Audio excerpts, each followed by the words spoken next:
Last night was a duel in the desert between two of baseball's best. And behind 7 strong innings from Johnny Cueto, the Giants beat Zach Greinke for the first time ever to take Game 1 of the series. Tonight in Game 2, Jeff Samardzija tries to pitch San Francisco to their 3rd straight win in another National League West showdown.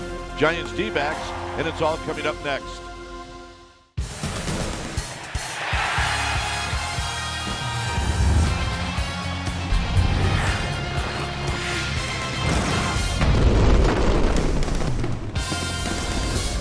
We've got another night in the desert as we come to you from Chase Field. This is Game 2 of this 4-game series, Giants and Diamondbacks. Hi again, everybody. I'm Dwayne Kuiper. Alongside me is Mike Ruocco.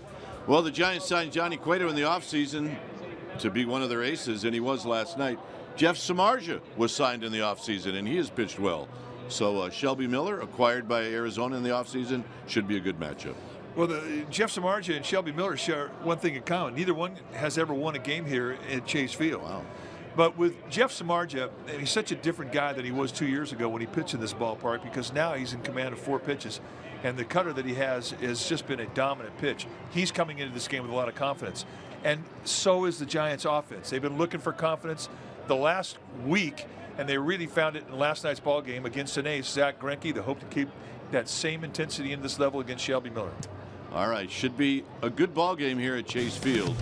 Game 2. Miller on the mound for Arizona for the Giants, Jeff Samardzija. Stay tuned. We'll take you to our CSN Bay Area studios for an update right after this.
Baseball on CSN Bay Area is brought to you by Jack in the Box. Taste the Baconlicious Sourdough Bacon Ranch Combo, only at Jack in the Box. And by Toyota. It's Toyota time for big savings on legendary Toyota quality. Take a test drive today. Toyota, let's go places. Back here at Chase Field here in the desert, we get ready for D-backs Giants. Our game time weather is presented by the Santa Cruz Beach Boardwalk. The boardwalk is open. Visit beachboardwalk.com for park hours. 100 degrees outside, not shocking. 78 degrees inside. The roof is open and the humidity is low. Shelby Miller on the mound. The lineup that he'll be facing, it looks like this. It'll be Span, Panic, and Duffy. Buster Posey, the cleanup hitter. Belt, Pence, and Crawford. Samardzija will hit 8th. And welcome back Angel Pagan, who's hitting 9th. On the hill tonight for these Diamondbacks will be the right-hander Shelby Miller. Big guy, 6'3", 225, 25 years of age, in his 4th year at the big league level. When you take your bats against Shelby Miller, you're going to see a fastball that's low to mid 90s, more mids than lows. He's got a good curveball, a slider, and a changeup, and he's a power arm. I mean, we've seen him last year with the Braves, an all-star year for him when he was throwing 95 and above, but he has not quite hit that velocity yet in a Diamondbacks uniform. In fact, he's never won a game here as a Diamondback. A rough start. Against the Giants, however, Miller has pretty good numbers, 2-1 with a 2.22 ERA, and that's at 28 in the 3rd innings. The one thing that is holding him back, if you look at his stat sheet, is the walks. In 29 of the 30, he's walked 21. Let's take a look at the defense that the Diamondbacks will employ behind Miller tonight. Starting in the outfield from left to right, it'll be Tomas, Owens, and Drury. Really good arms in left and in center. Ahmed and Lem on the left side of the infield. Segura and Goldschmidt on the right side. Wellington Castillo will be in the squad, putting down the signs. So here's Span. And the first pitch of the ball game is on its way, and it's a call strike. So we get started at 6:40.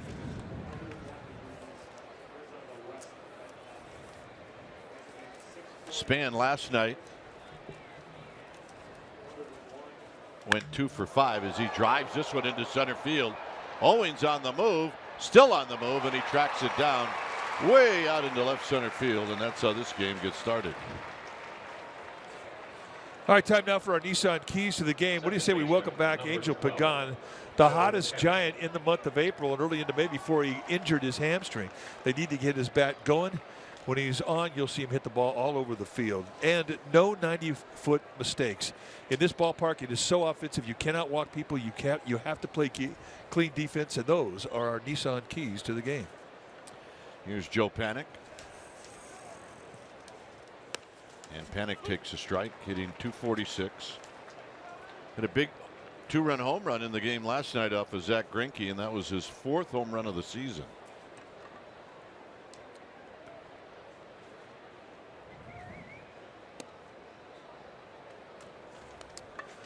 Well, what do you say? That's our Togo's big play. We go back to last night. We're going to see that home run.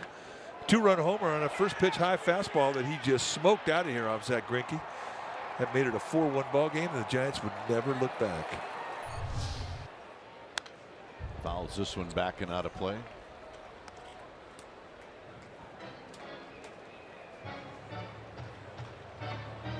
Giants come in 1 game over 500. They've won 2 straight. They're 19 and 18. D-backs have lost 2 straight. They're 17 and 20. But we talked a lot about it yesterday. Really a horrible record at home. They're 5 and 13. Down low to Panic.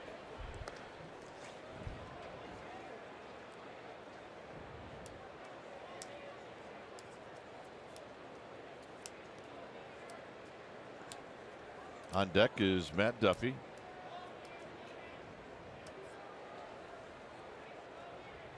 And this is popped back and out of play.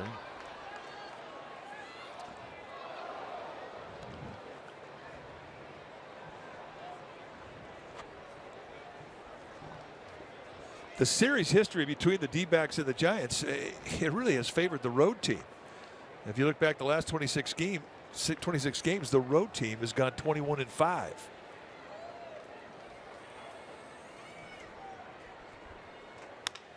Panic rolls this one out to Gene Segura.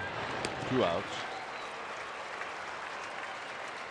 And here's Duffy.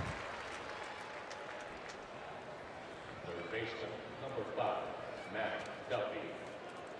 Duffy at 261, a couple of home runs. He's got 11 runs batted in. Duffy went 1 for 4 yesterday. The Giants had 8 hits in the game. Arizona out hit him 10 hits to 8, but the Giants won the ball game last night 4-2.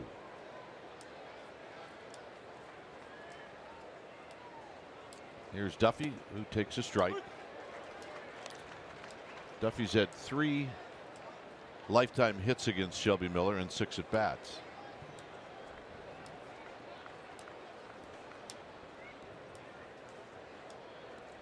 Buster Posey on deck. Duffy drives it to right, and he's going to have a base hit. So Duffy aboard with 2 outs, and here's Posey. Good strike zone for the hitters tonight. Trip Gibson, the plate umpire, he's a low ball umpire with really tight corners. And they are inconsistent corners as well. Not an easy zone to pitch to. Lane, the crew chief, Wendelstedt, and then Gabe Morales. That's first to third. Buster last night went 2 for 4. He scored a run.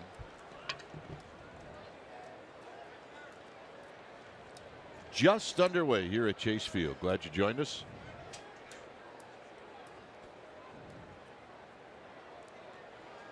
On the ground, foul. Our Golden Ole got 8 up down the left field line. His right ankle just took a severe flame. Surprise seniors, as Pat Gallagher would call them. The old left-hander. Don't rub it.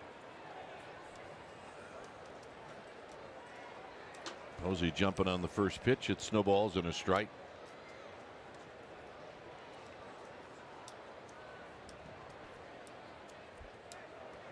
Duffy's got a good lead. And a strike.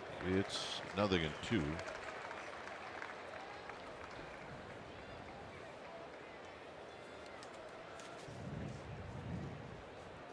Duffy's got 4 steals. He hasn't been caught this year.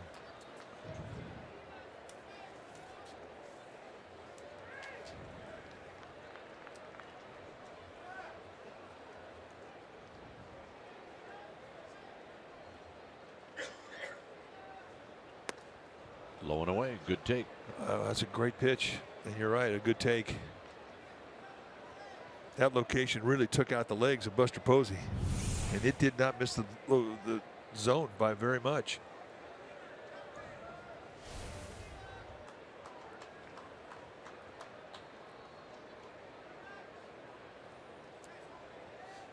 So Miller going after Posey. 1 ball and 2 strikes.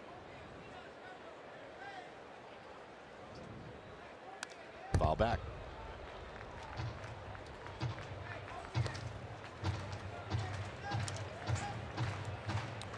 When Shelby Miller faced the Giants in San Francisco, he was really wild. Mike mentioned that earlier. He only went 2 innings. He walked 5. And it was a kid by Wegner that saved the day. He went on to pitch 5 innings and got the win.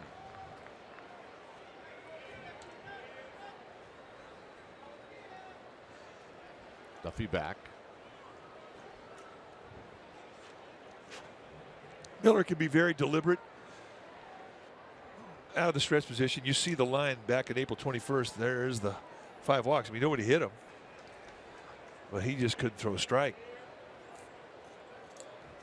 Miller's got 2 moves to home. One, he'll lift up the leg. The other one is a slide step. Slide step's pretty quick. Posey rolls this one to short. Ahmed will flip it to the second baseman Segura, and that's going to end the inning. Samardzija coming out. D-backs are coming up.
And this is what their lineup will look like against Jeff Samardzija. It'll be Segura, who's been a tough out for everybody this year. He'll lead it off, followed by Drury, and then Goldschmidt. Last night 0 for 4. But you can see his lifetime numbers are very good against the Giants. Lamb, Castillo, and Tomas. Owings will hit 8th. Ahmed, or check that, Owings will hit 7th. Ahmed 8th. And Shelby Miller 9th. On the hill tonight for the Giants will be the big right-hander Jeff Samardzija, 6'5", 230-pounder. This is his 8th start, and he has been solid in his first 7. 4-2 with a 3.17 ERA. He has been an innings eater, and that is his most significant contribution. Just about a strikeout an inning. How's he do it? Well, with a sinker, or a two-seam fastball, I should say, that goes 92 to 97 miles per hour, and a cutter that'll go 91 to 96. And those are his 2 primary pitches. He also has a slider and a circle change. He has been fantastic. Lifetime against these D-backs, he's never beaten them in 4 starts. 0-1. So Segura takes a first pitch strike. He's at .353 with 5 home runs. 17 driven in. 3 hits last night. And another strike, and it's 0-2. And with Samardzija, in the first inning, you'll see his worst average of the fastball. It'll go 90-91, and it builds as the game wears on. And oftentimes, I mean, the best fastballs he throws is when he gets up around the 90 pitch level. So Horse. Hit out to Pence as the ball starts to carry, but Pence is there, and he makes the catch. Let's check out that defense playing behind Jeff Samardzija tonight for the Giants. Starting in the outfield from left to right. It's going to be Pagan, Span, and Pence. Welcome back, Angel Pagan. Crawford, Duffy on the left side of the infield. Panic and Brandon Bell will be on the right side. Buster Posey, he'll be in the squad, putting down the signs. Posey is also throwing out 8 of 16 would-be base runners. There's Angel Pagan. Missed him. Yes, we did. Here's Brandon Drury. And there's a bit of a wide strike, and it's 0-1. Drury hitting at .299. 2 hits last night and 4 at bats.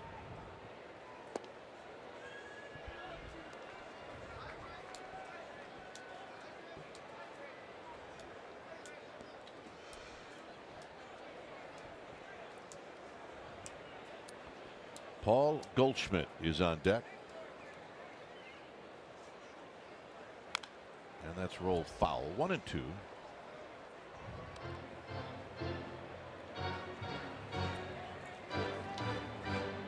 It's a pretty confident Arizona offense. He hit 267 as a team. They've scored 170 runs. That's 1 less than the Giants have scored. Giants hit 263 as a team.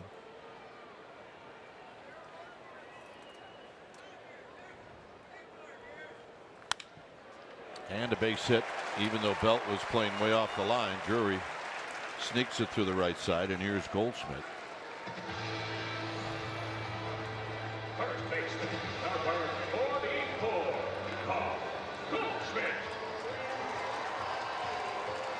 Goldschmidt at .232 with 7 home runs, 19 driven in, 0 for 4, 3 strikeouts last night. That's not something that we've ever seen before. This is the first time he ever did it against the Giants.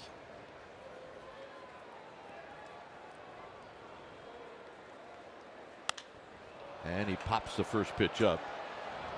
This would have hit the roof if it was closed. Rainmaker. Well, that guy right there, Johnny Cueto, was the first guy in a Giants uniform to ever hang a hat trick on Paul Goldschmidt. Fastball away, he swings through, he comes inside with the fastball, swings through, and then finishes him off for his 3rd time with a breaking ball down below the zone and gets him to fish. Boy, he was something else last night. 9 strikeouts, 7 solid innings, and he was the winning pitcher. Here's Jake Lamb, who made the last out of the game last night, a ground ball to Joe Panic.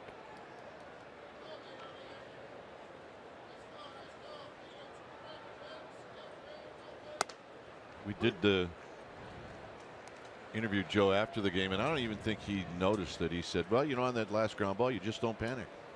He did say that. And I was like, okay. Is that with a C or a K, okay, Joe? Yeah. I mean, come on. He is a good one. In the dirt, snap throw, and getting back with a headlong slide is Brandon Drury.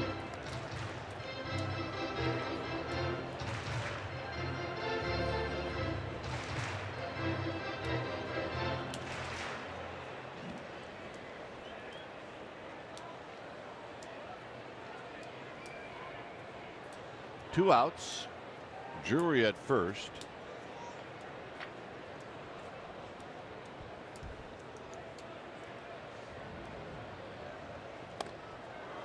One and two. Yeah, that's the cutter. The movement on the cutter from Samardzija is real subtle, and it's about a 3 to 6 inch slide. It can run flat for the most part. It's not a big movement, and at times he'll even get tilted with it, but most of the time it's flat. But the velocity with which he throws it is what makes it special. Not a lot of guys can throw it as hard as he throws it.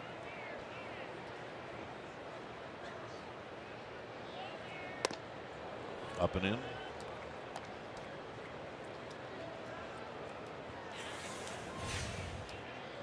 Talked about Buster Posey with the 50% success ratio throwing out runners, and he's gotten better every year at it. His footwork now is so much more compact than it was when he broke in 2012. He's put in a lot of hard work, and it's really starting to pay off for him.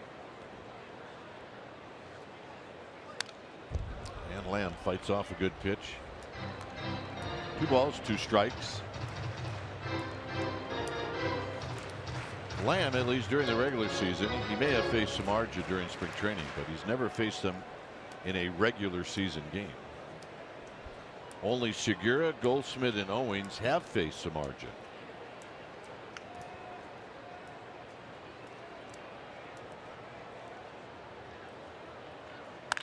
And that's a bullet fair down the right field line.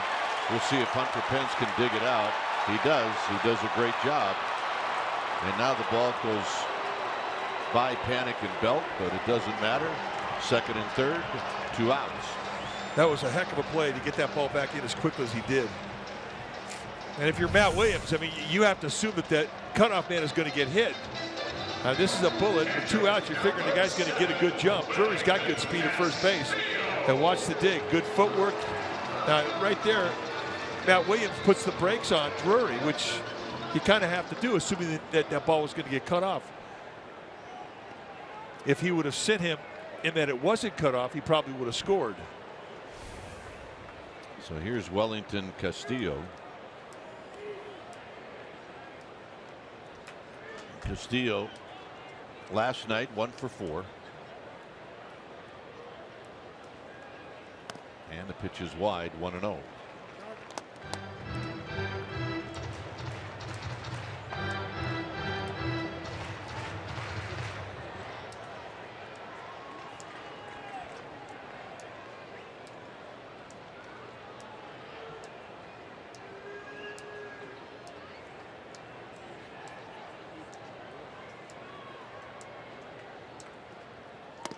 In tight, 2-0. 3-12 for Castillo.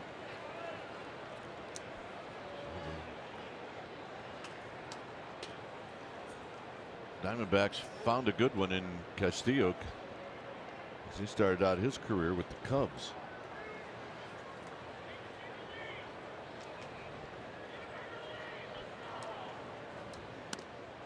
Two balls and 1 strike.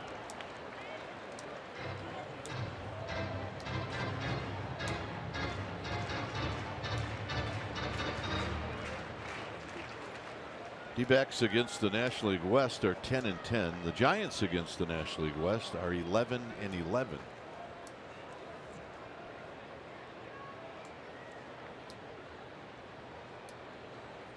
Samardzija ready. And the 2-1 is popped up. Another pop-up hit a mile in the air. As Crawford will put it away, and that'll end the inning. So Samardzija gets out of the mess. Second inning. Belt, Pence, and Crawford coming up.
Blanco, to yours. Giants would like to congratulate the San Jose Sharks to advancing to the Western Conference Finals. And in honor of the Game 7 victory, Giants fans have an opportunity to purchase $7 tickets to select games. Visit sfgiants.com/sharks. Enter the code SHARKS and you can purchase tickets. Go Sharks. Amen to that. Boy, were they fabulous in Game 7. Wow. Here's Belt. Pavelski.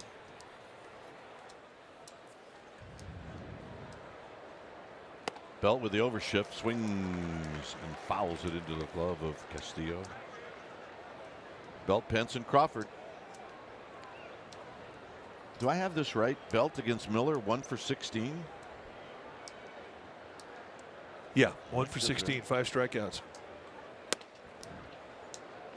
Clearly not a guy he sees well. I think Belt knows that. If you're 1 for 16 against a guy, you know it. Yeah, you do, absolutely. Of course, we're looking at the stat sheet too. He could have hit 9 line drives at somebody. Yeah, you're right.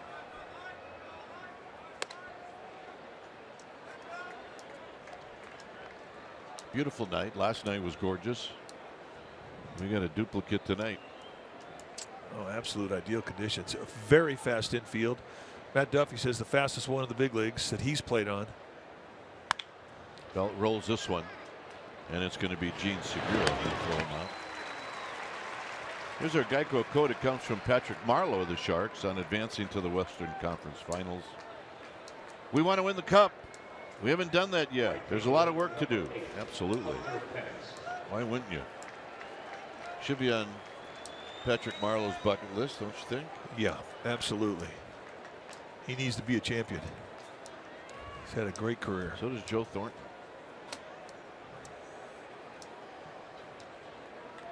Yeah, that's 18 seasons for Patrick Marleau with the Sharks. Pence takes a strike. He's hitting .290 with 5 home runs. 27 runs batted in. Pence yesterday 0 for 2 with a couple of walks. A good group of Giants fans in attendance tonight. Pence with a mighty rip and a foul back.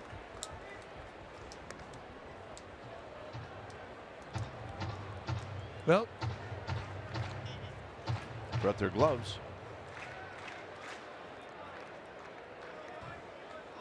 And a cocktail. It's like a margarita to me. Yeah.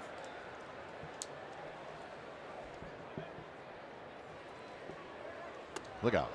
1 and 2.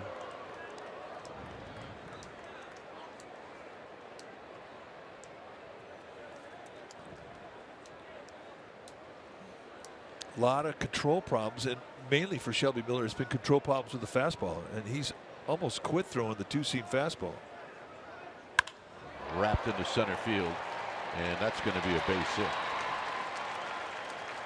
Mr. Pence likes that high fastball, doesn't he? He does. And he's got strong hands to be able to keep that top hand on it. Shortstop, number 35. You see a good example of a strong top hand. Your left hand is your power hand. Your top hand is your guide hand. But as you elevate your swing up there above the letters on your chest, you've got to have a strong hand in order to keep that bat flat and drive that high pitch. Here's Crawford.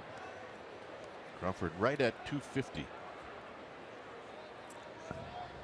And he chases a high fastball. I think the high fastball, if you can cover that pitch, I think that's a really true indication of a strong-handed hitter.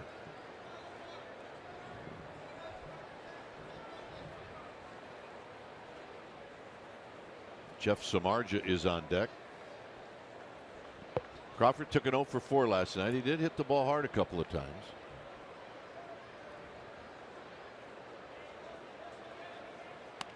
And a breaking ball. No, that's fastball. 0 and 2. Well, I think he was looking breaking ball. That's the only way he takes that pitch in an 0-1 count.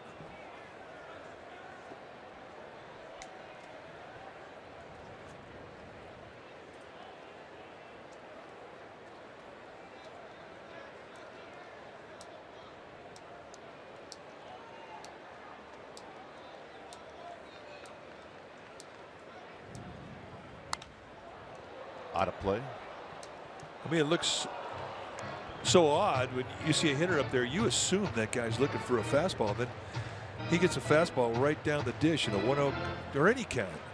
And he takes it, and you're thinking, man, why did he pull the trigger on that? Simple. He wasn't looking for it.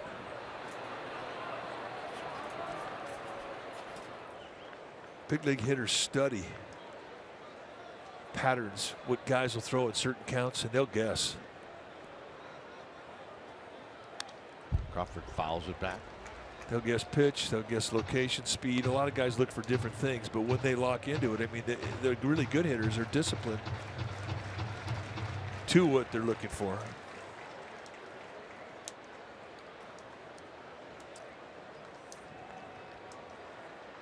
Also, if you throw a fastball by a guy in a 1-0 count, you remember what location it was in.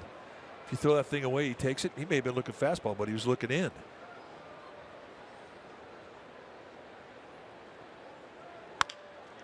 Roll to Miller.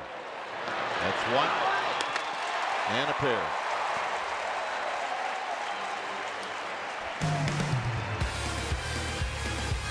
Yasmani Tomas will lead it off.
Giants Baseball on CSN Bay Area is brought to you by AAA. Get a free Giants all-season blanket. Restrictions apply. Go to AAA.com/Giants or to a AAA branch for details. Well, the Giants Insider Podcast is live on CSNBayArea.com, and you can log in each week as Insider Alex Pavlovich talks baseball. Also available on iTunes.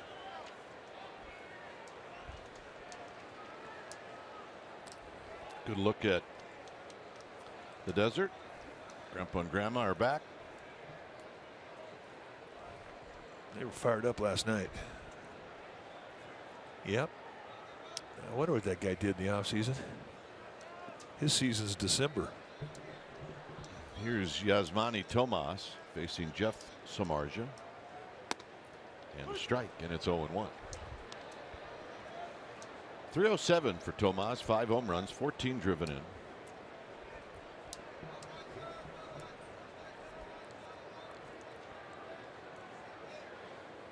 Swings hard, and a swing and a foul into Posey's glove. And that two-pitch sequence there really tells you what Samardzija has been doing since he's put on a Giants uniform. First pitch, 94-mile-an-hour cutter on the outside part of the plate with movement running away from Tomas. Then he comes down in the inside corner with a two-seam sinker, and at 94 miles per hour, that movement comes in towards Tomas. 2 power fastballs. And now he goes right back outside. So it's outside, inside, outside. Changing the movement, changing the location on every pitch. But yet it's all hard stuff.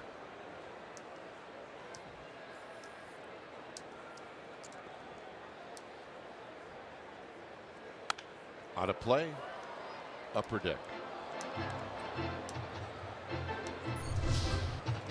The pitch that he's really developed is the cutter, and you can see how much more of the cutter he's throwing this year than last year. This year he's throwing it 37% of the time, and more. I mean, he's really just sort of abandoned the slider and the splitter.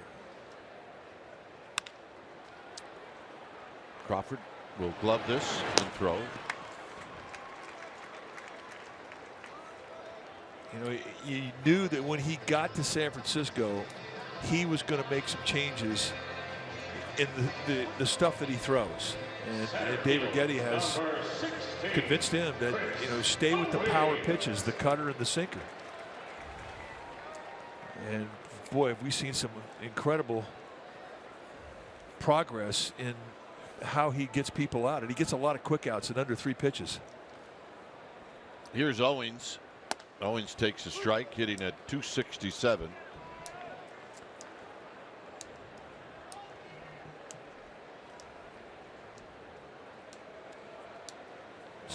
Samardzija in spring training, he was throwing a forkball.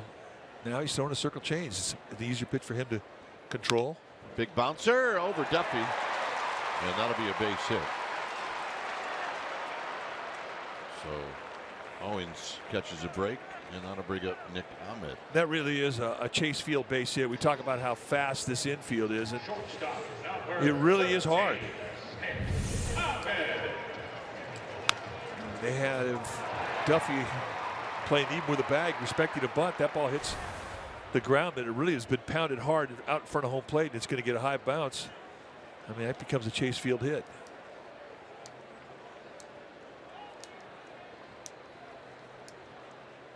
It's the one thing you have control over as a home team, how hard you make that dirt out in front of home plate. Ahmed hitting at 176. 0 for 3 in the Giants win last night. Owens, by the way, has got 5 steals, and he has not been caught this year. So there's your challenge.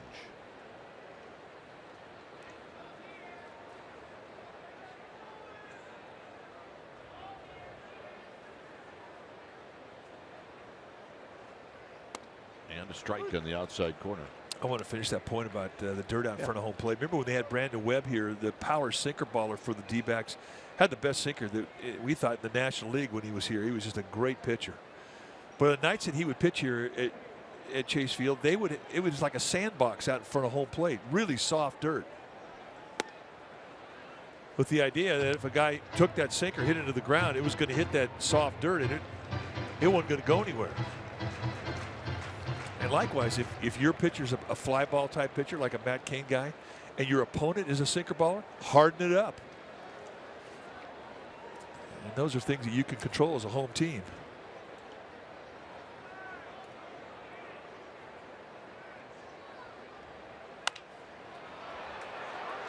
This likely is going to reach the seats. Oh. But there was a drop or two spilled. Yep. Everybody took part in that one. All right, let's take a look. I got this one. I got it. He tried to catch it in his beer cup. And he just baptized the whole section. Somebody's got to buy a round, right? Yeah. Yeah.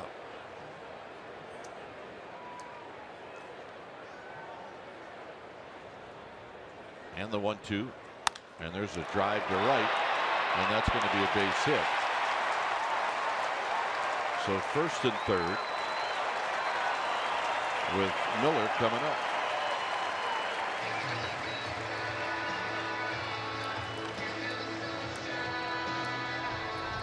Well, they're still talking about the bath they got. And Brad Grimm's the Giants clubhouse guy just came out, gave him a towel. Thank you. Now, how do you get the sticky brew? You get a bottle of water. Yeah, or two. Oh, boy, it was just. What was that guy? He lost his whole beer. So Miller shows bunt, and he bunts through it, and it's a strike. Now, if you get a bunt down in the right spot, remember that guy from third can score. And Chris Owings at third is very fast. It's almost like a safety squeeze, but you have to get a good bunt down.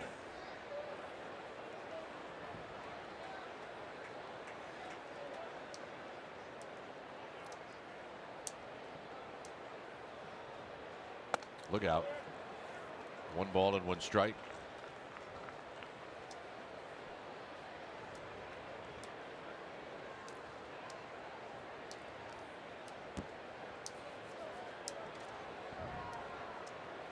Good speed with Ahmed at first. Great speed with Owens at third. It's the first time in a long time I've seen a long conversation between a pitcher and the first baseman. Well, he might want to put on a pickoff move. That, or maybe they're just going over what are you going to do if it's bunted to the right side.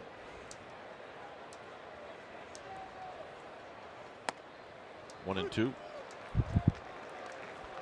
Get a pitcher up. I mean, it's a strikeout situation.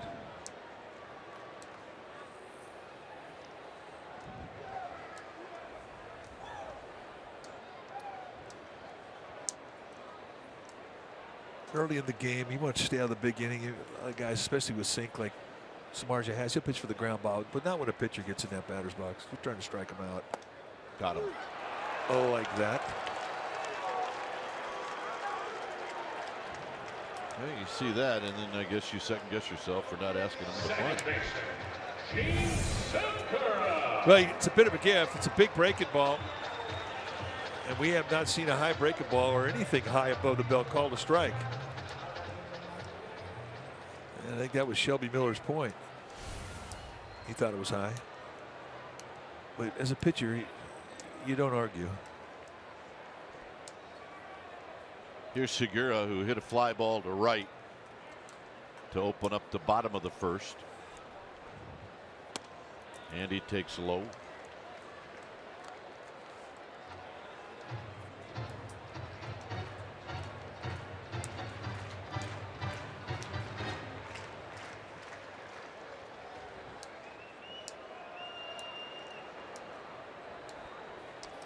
At third is Owings. Nick Ahmed at first. It's 1-0 to Gene Segura.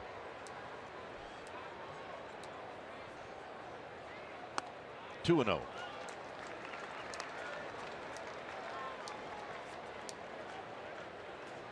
Samardzija tried or got out of a jam in the first. He's trying to do it again here in the second.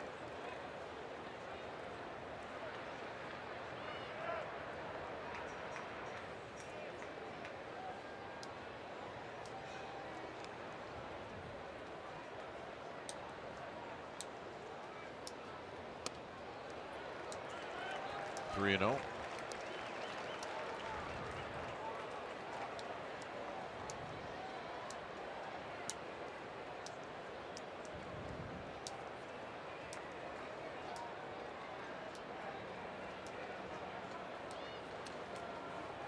Doubtful he's swinging 3-0. And a strike. 3-1. Lots of carry in this ballpark from foul line to foul line. And there is none wind in this ballpark. I mean, it's almost as if the roof was closed. Look at the big flags above the scoreboard in center field, and they're not even moving. Ooh. But carry everywhere. Live yard.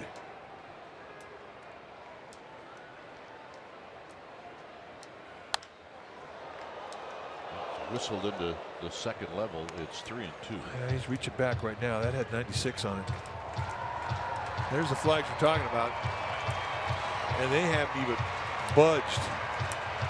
And if you watch those things, you'd swear they're made out of plastic. They're enormous flags. That's the flag of Arizona. But they have not moved.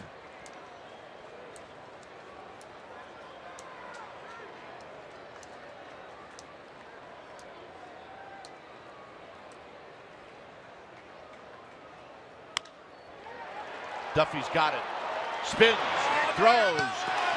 Got him. A great play on both ends. Segura thrown out, and the D-backs strand a pair.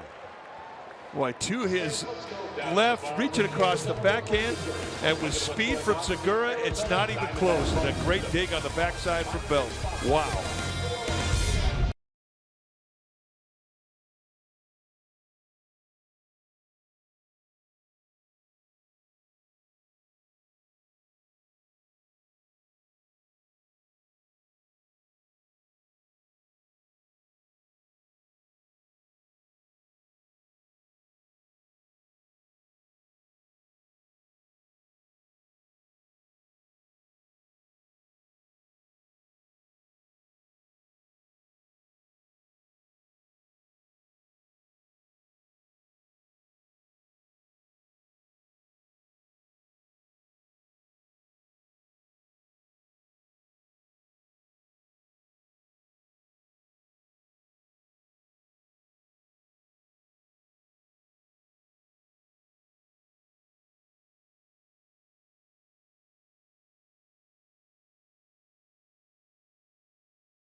On CSN Bay Area is brought to you by Amici's East Coast Pizzeria. When you want the best pizza in town, Amici's delivers. It's no score as we go to the top of the third inning. Here's Samardzija.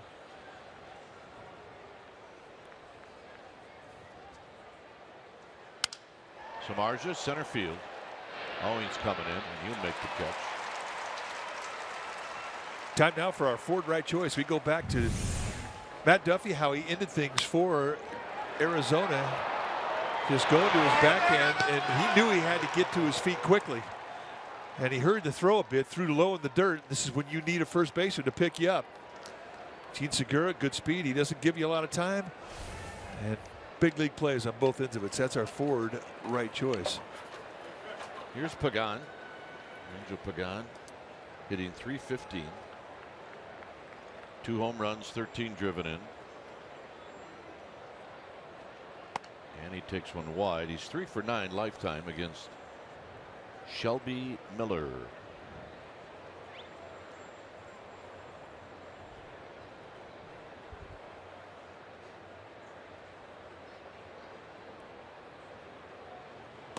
Outside, 2-0.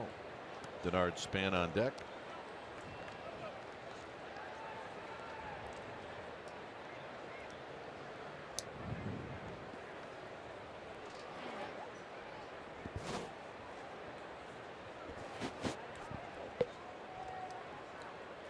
The 2-0.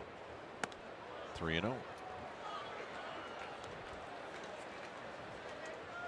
It's the hardest thing to maintain when you go on a break of 11 days because of an injury, is to maintain your strike zone.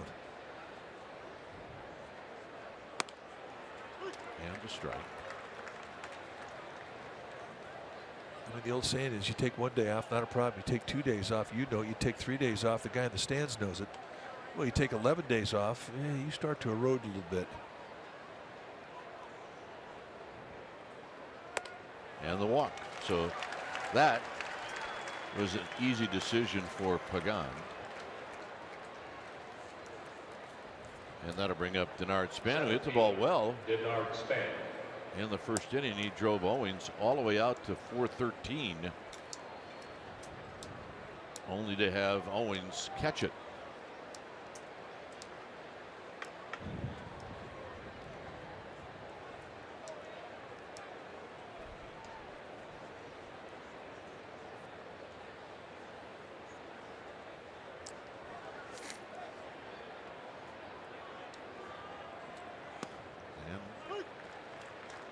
Spancho's bunt, and he takes a strike.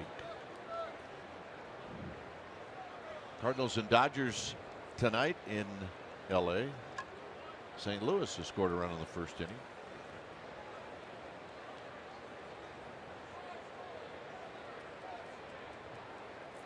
Panic on deck.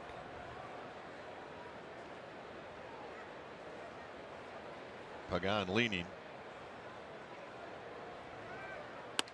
And a strike. Nothing in two. Good pitch there.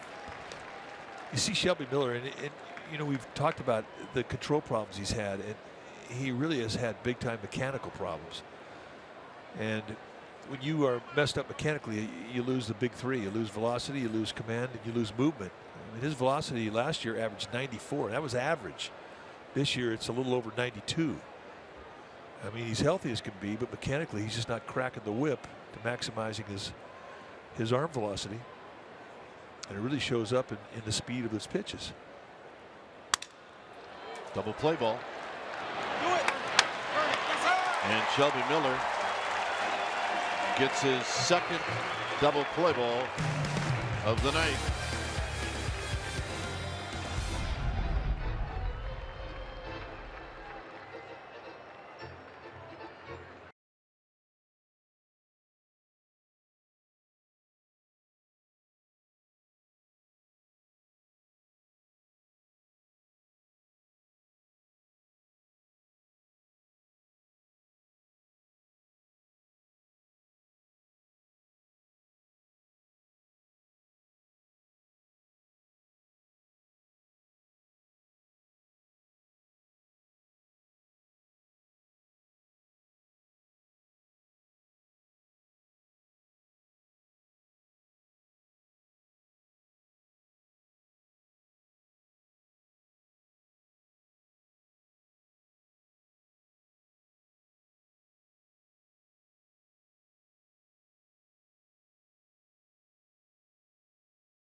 On CSN Bay Area is brought to you by Heffernan Insurance Brokers. Insurance and financial services for you and your business. Visit hefins.com. Well, join us for Play Ball Weekend, May 20th, 21st, 22nd. Giants take on the first place Cubs. Saturday, May 21st, the first 5,000 kids 14 and under will receive a plastic bat and ball set. Sunday, we're giving away Buster Posey Kids hampers to the first 7,500 kids 14 and under, courtesy of Toyota. sfgiants.com/tickets. Drury swings and misses. That's big time movement with a two-seam fastball at 94 miles per hour. That's my wife, Jennifer.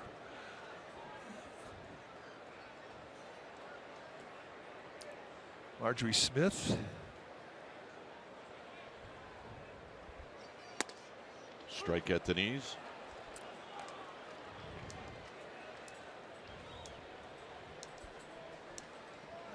I had at least 7 tickets tonight. That's a lot. I know it's tough on the checkbook. Well, but it's worth it getting them all together. Down low, Drury singled in the first inning. John Miller, his son Alex, and his daughter-in-law Bree are here tonight. They'll be here for the next 3 nights. Kind of a family affair for John now that Alex and Bree live here in the greater Phoenix area.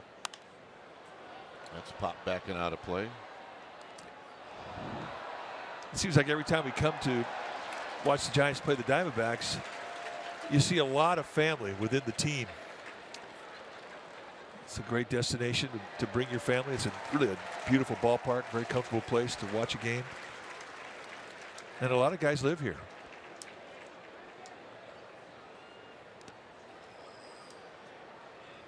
Two and two. That one ate up Buster Posey.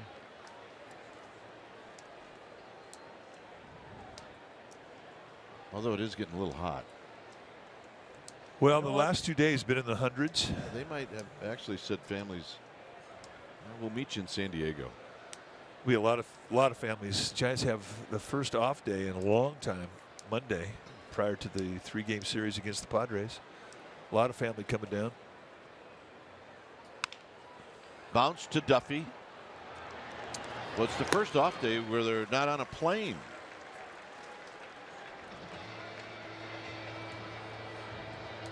Here's Goldschmidt. It is different when you're playing on the West Coast, because those are your travel days, your off days. Midwest, you get off days. Really, your longest flight, if you're, say, Kansas City, is 3 hours, 3.5 hours, maybe, if you're going down to Florida. But most of your flights are really close. Chicago, you're close to everything. Goldschmidt takes a strike. I mean, you don't really think about it. You came up with Cleveland. I was up with the Cubs, and I mean, we didn't have long flights. It's a big deal if you're a Seattle Mariner. It's a big deal if you're a Miami Marlin.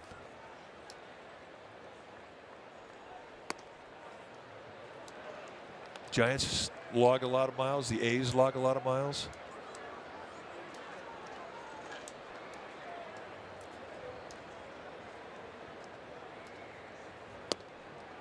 Yeah, think about Seattle, Houston, 3 times.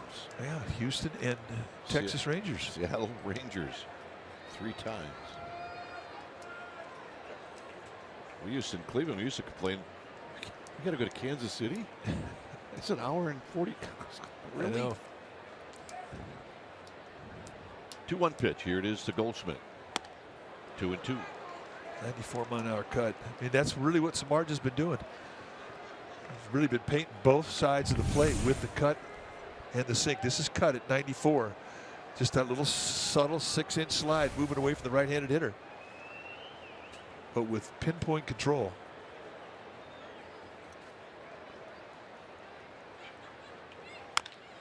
Pulled foul on the ground. It stays at 2-2. 50 pitches now for Samardzija.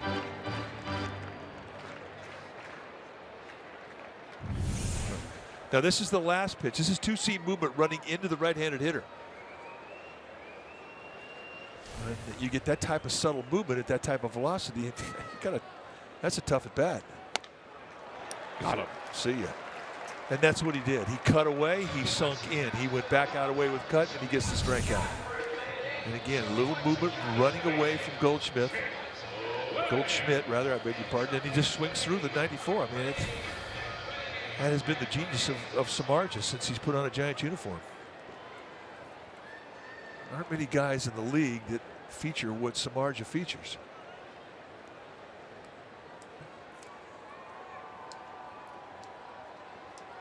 Here's Lamb. Lamb doubled in the first.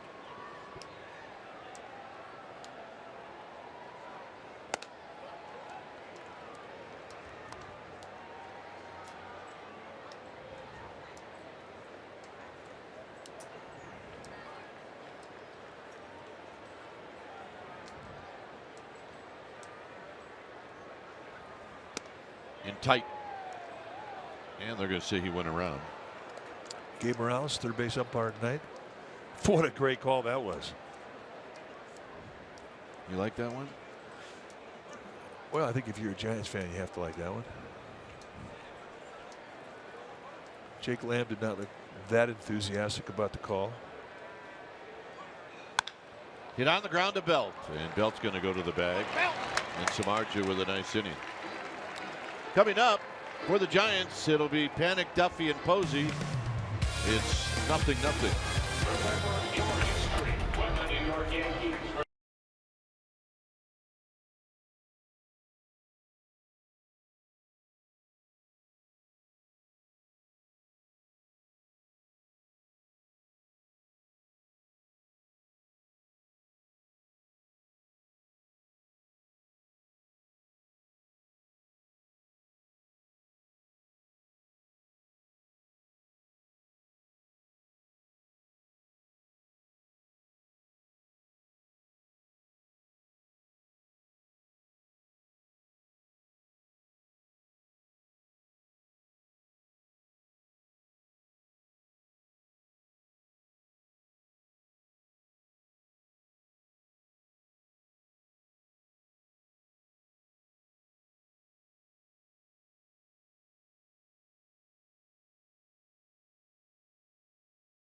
stories. This is a good one on this date in 2005. Minute Maid Park. Woody became the winningest left-handed pitcher in San Francisco history, and he defeated the Astros in Houston. 7 innings, 6 hits, 1 run, 2 walks. Woody was outstanding. Most wins by a left-handed pitcher in San Francisco Giants history. The list: Reeder, McCormick, Bumgarner, Lavelle, Blue. He was a great Giant. Well, he's going to have to make a comeback if he doesn't want Bumgarner to catch him. He's going to blow by him by 100 games. That's the plan, anyway. Panic takes a breaking ball for a strike. But Kirk Reeder has nothing to be ashamed about with his career. Absolutely. Panic bounced out to second. So nice combination. Breaking ball, fastball, 0-2. It's all about command. Not the same guy the Giants saw in San Francisco. No, he's worked out a few kinks. Much better mechanics tonight than what the Giants saw in San Francisco when Miller couldn't get out of the third.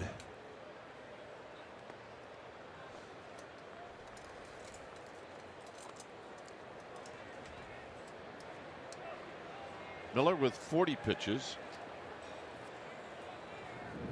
Giants have had 3 base runners. Duffy a hit, Pence a hit, Pagan a walk.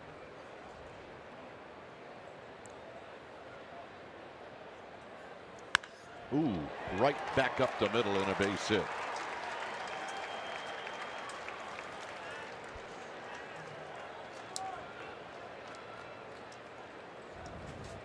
Got a swing built for contact, doesn't he?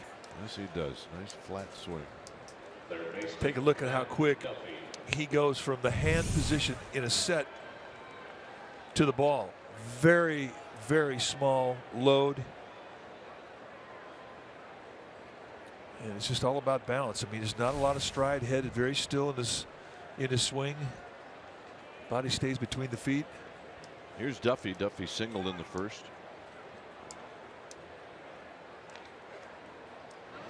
For Shelby Miller, first pitch strikes, 10 out of 11.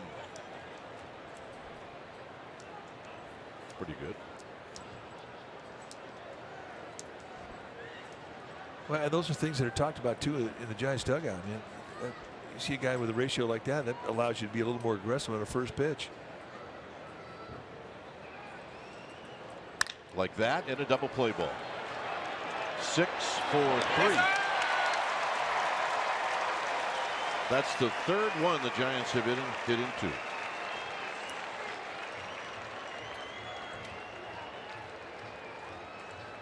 And that'll bring up Buster Posey. That is a stomach punch, especially when you hit the ball right on the screws. 3 innings in a row.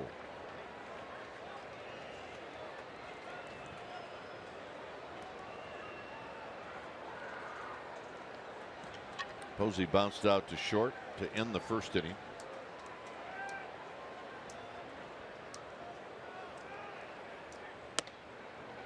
And a strike, and it's 0-1.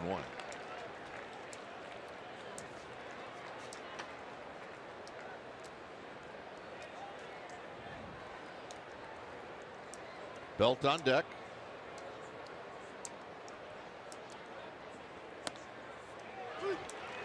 Just pounding the knees with the 94-mile-an-hour fastball.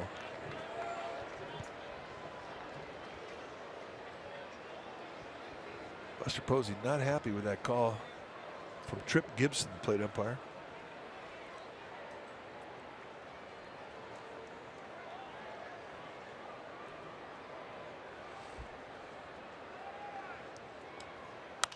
Out of play. This one will sail into the upper deck. It stays at no balls and 2 strikes.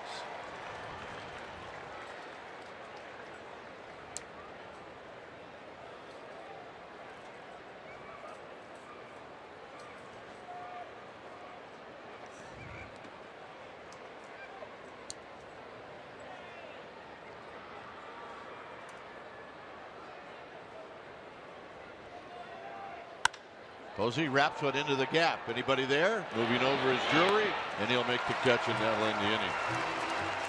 It'll be Castillo, Tomas, and Owens coming up.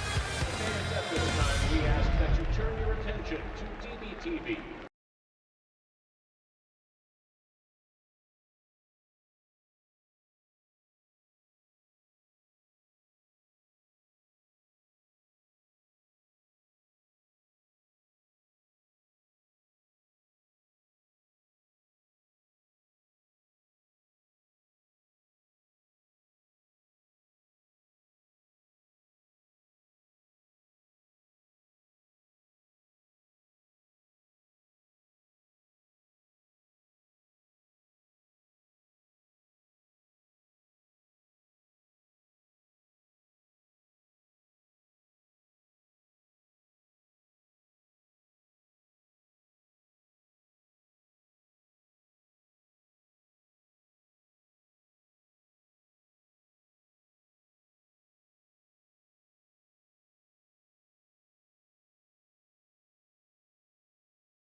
Brewers banquet, June 4th, 2009, Nationals Park. It's when Randy Johnson became the 24th pitcher in Major League history to win 300 games. And in that game, the first game of a doubleheader, he went 6 strong, just allowed 2 hits, 1 run, no earned runs, a couple walks, couple strikeouts. Giants beat the Nationals in that game 5-1. Brian Wilson came in for the save. And the Randy Johnson family celebrated. That is our timeless moment, brought to you by Coors Banquet. Remember, it was a miserable day. Wet, rainy. Yeah, it was rain delays. It was either the first game of a doubleheader or the second game. Game 1. Game 2 is an abbreviated game. Giants 1 and 6. Here's Castillo, who takes low. But that was that road trip that we had like 10 hours of rain delay. In one day, I think we had like a total of 20-something on the trip.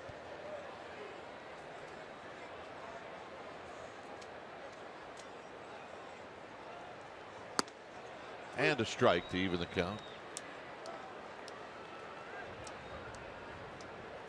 I mean, you never know when you're going to get a rain out or a rain delay. It's part of it. Baseball, you play it every day, and when you go back east, you're going to get some weather. And that's a foul to the screen. 1-2. That's why when you look at the schedule and you first get it, you look at the last city on every road trip, and if you have a city that has a dome like Miami or Milwaukee, and it's the last city of a road trip, you're psyched. Because you know there's going to be no rain delays when you're coming back from a road trip home.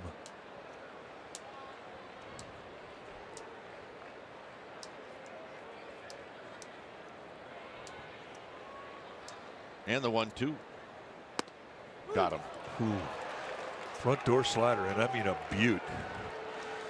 Right now, it's greater coverage of baseball. It's brought to you by T-Mobile. Last night, Joe Panik, bottom of the 6th, makes a diving play up the middle and a sidearm ad-lib flip to second base. They get the force.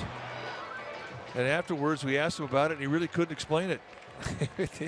It's our greater coverage of baseball, brought to you by T-Mobile. Joe Panik does it again. So it's not the best thing for a guy that's got a groin issue. Hasn't slowed him down. It has not. Here's Tomas. Tomas with a ground ball to Crawford in the second inning.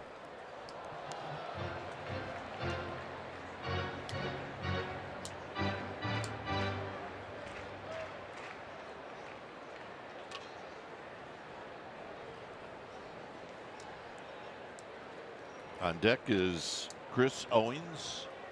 No score here in the 4th. It's a bouncing ball to Duffy at third, and Duffy will throw him out.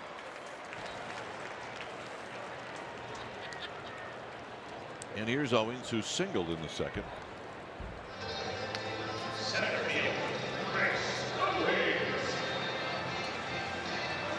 All 3 outs in the first inning were balls hit in the air. All 3 outs the rest of the way. Strikeouts or ground balls. And as you said, as the game moves along, he becomes more of Jeff Samardzija.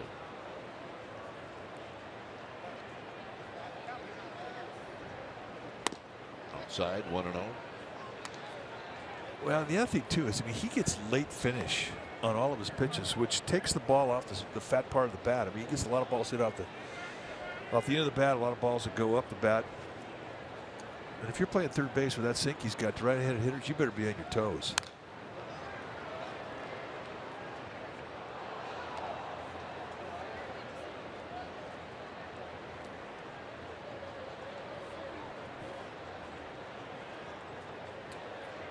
You know, the more I see Chris Owings, the more impressed I am. There's a guy who's a natural infielder who's been asked to play center field, and he's done a pretty good job. Hitting the 274 coming to this at bat. He's a good player. Belt's going to watch this one sail into the seats. Diamondbacks, right before the season started, had their all-star center fielder A.J. Pollock go down to an injury that all likely it's going to cost them the whole year. I mean, you talk about a stomach punch for an organization. I mean, it would be like the Giants losing Brandon Crawford. And they were scuffling for a center fielder, and Chris Owings took the responsibility, and he really has done a nice job for him. In tight. But when you're asking a guy to learn a position at the big league level, he better be athletic. And Chris Owings is.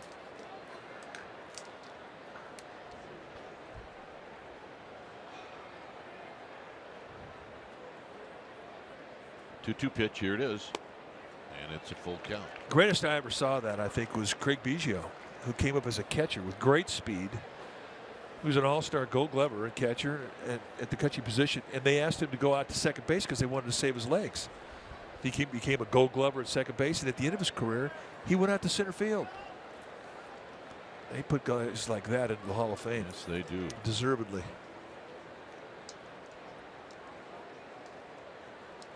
Here's the 3-2 pitch. Hit on the ground to Crawford. Crawford sets, throws in the dirt.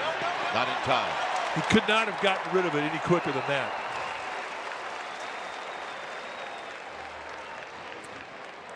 They had played Owings about 4 steps out of straightaway positioning at shortstop towards second base. Maybe 3 steps, but he was shaded that way. He comes back, gets immediately to his back foot, gets off a throw, and to no avail with the speed of Owings. Wow, that's a close play. Giants are looking at it. No, says Ron Wotus. So an infield single. One more look. Wow. Yep. That was so close, it's not enough to overturn it. Right, of course. Here's Nick Ahmed, who singled in the second.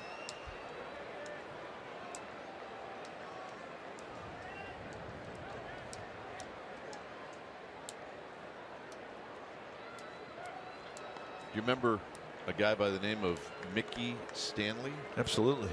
1968. He's the really terrific center fielder for the Tigers. To start out the World Series, the Tigers shortstop got hurt. He moved from center field to shortstop on the biggest stage of all time. Ahmed, bouncy ball up the middle. Crawford's got it. He's going to go to first, and Belt will dig it out, and they got him. Belt's going, hey, throw it in the air. You're killing me over here. It's nothing.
Giants Baseball on CSN Bay Area is brought to you by Clipper. For work, play, and all points between, use Clipper instead of cash to pay for transit.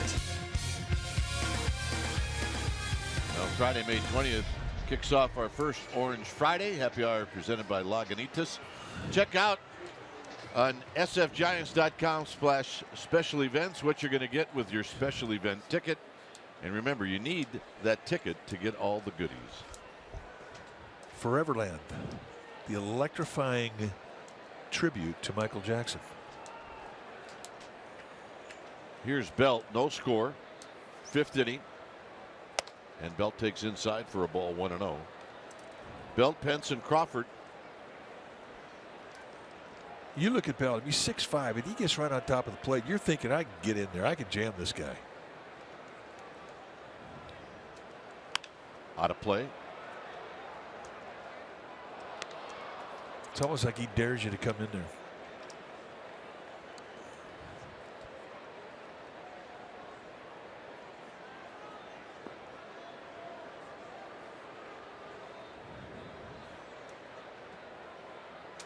Overshift on for Belt, and Belt bunts it foul. So that was his shot.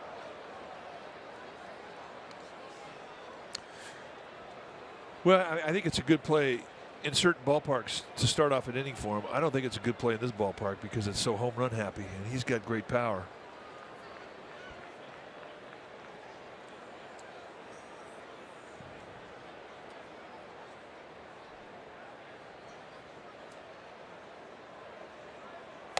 And tight to Belt. In big ballparks like home, AT&T or San Diego, I think it's a better decision, especially when you're starting off an inning. I like that call. But this place, it is live from foul line to foul line. Belt stays alive.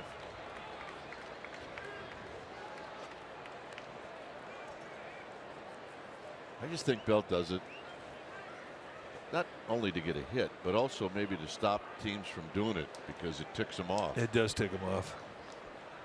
He does not like the shift. But that's all he ever sees. There hasn't been one team this year that hasn't put the shift on for Belt. And he fouls 94-mile-an-hour fastball straight back and out of play. But if you look at his splits where he hits the ball, I mean, yeah, that's where you play him. You load up the right side.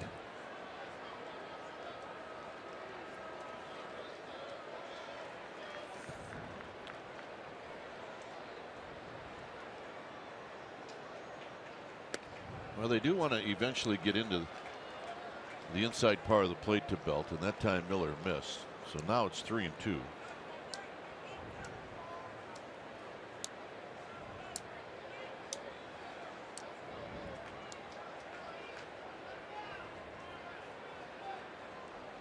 And Belt pulls this one on the ground foul. So that time he got around on the 94. It happened to our golden oldie. Well, you go down. If he had a uniform on, he'd made that play. But, you know, khakis, you don't want to get him dirty. Hey. I'm sad to say that that's what I looked my last week in the big leagues. No, that's not true. Well, maybe not in a uniform, but kind of how I went after. Got him. First strikeout of the night for Shelby Miller.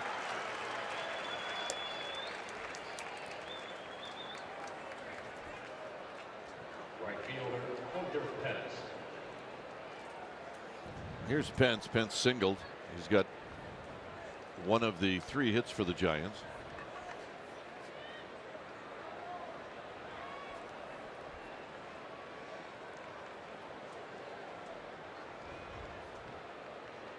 He does have a lifetime home run off of Shelby Miller, and there's a strike.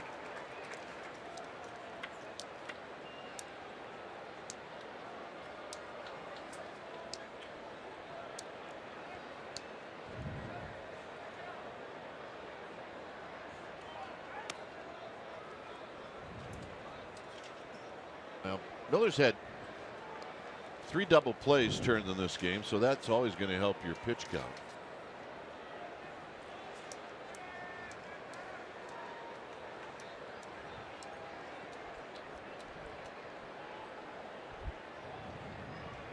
Swing and a miss. 1-2. Good slider there. That is late and that is quick. And that's a high velocity breaking ball at 88 miles per hour.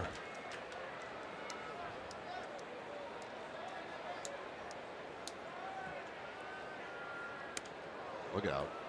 A little overthrow.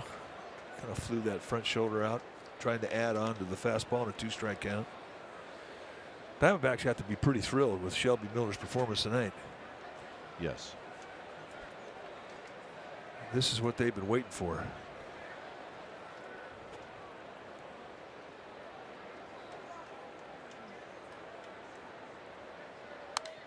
Out of play.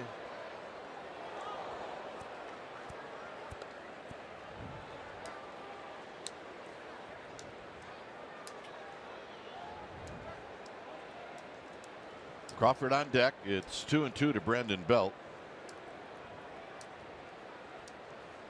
Beautiful thing about a mechanical flaw when you're out of whack. I mean, nothing fun about it, but you can get back quick. Once you find the flaw in your delivery or the flaw in your swing, and you get control of your arm, the crack of the whip, or the bat head, I mean, you get back quick.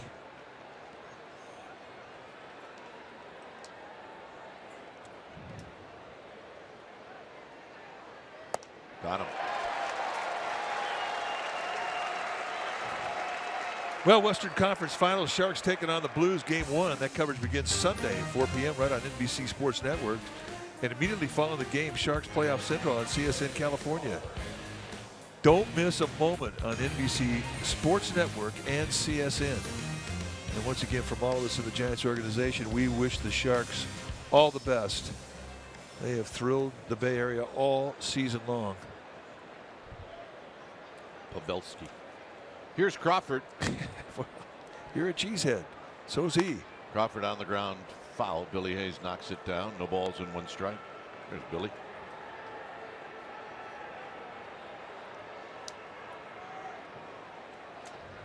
So Crawford trying to either knock one out or get on for Jeff Samardzija.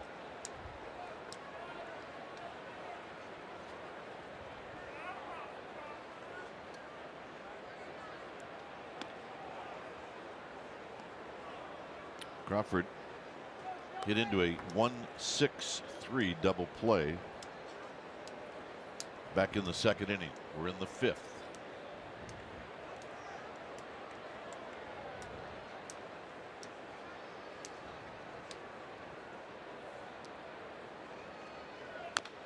Wrap foul. 1-2. Another good location pitch. That 8-mile-an-hour slider.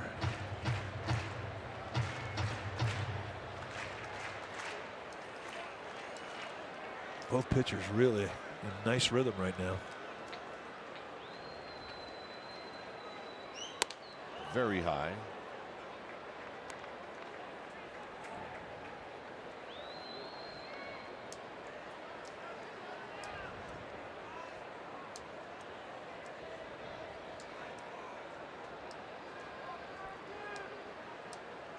So here's the 2-2 from Miller to Crawford, and this is popped above us and out of play.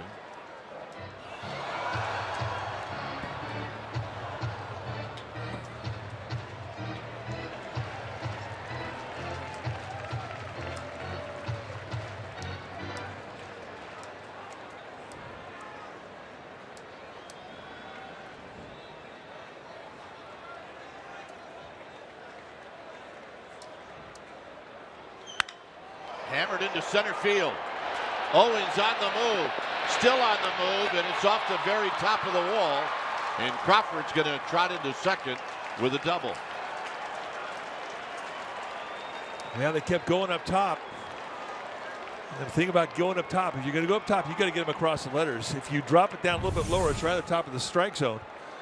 And for Brandon Crawford, I mean, he likes high mistakes. And this is with 2 strikes. I mean, he really puts a charge into this thing. Loads up, keeps that weight in the inside part of his back foot.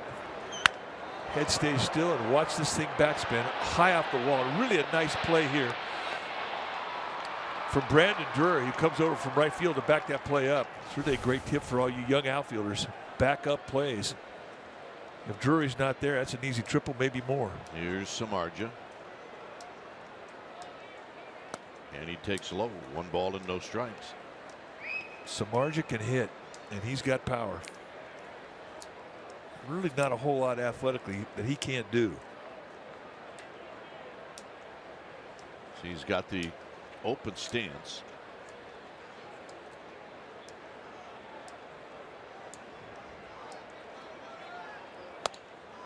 One ball and 1 strike. Another look at how this ball comes off the wall and how it's backed up by Brandon Drury. I mean, that thing almost got knocked over the yellow line, and there's the right fielder Drury to pick up the carom as it got over the head of Owings. You know, the beautiful thing about an open stance like that, it really allows a hitter to get both eyes on the baseball. I mean, you're just full face looking at that pitcher. Now he closes up that front side when he comes into his stance and takes his stride to the ball, but boy, he gets a good look at it.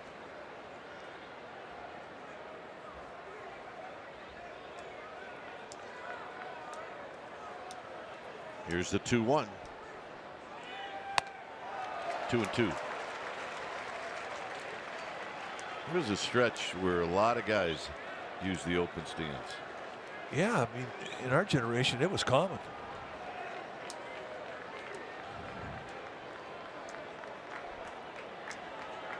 Crawford at second, 2-2 to Jeff Samardzija.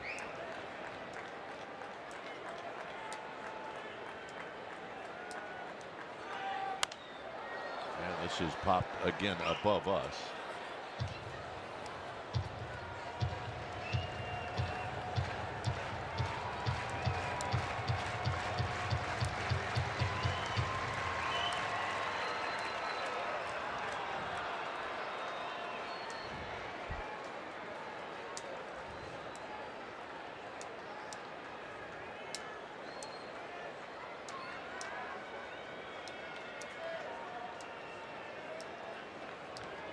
Two balls, 2 strikes. Samardzija trying to help himself.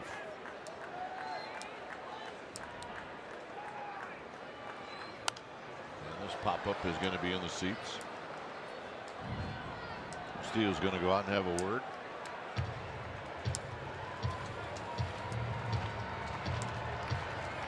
Probably talking about maybe it's a good idea to throw a breaking ball here. All right. Okay, you say so.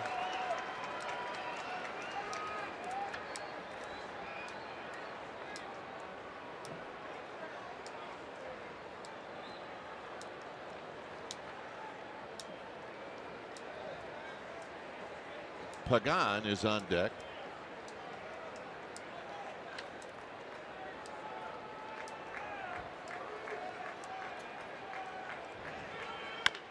Big topper to Nick Ahmed, and that'll end the inning.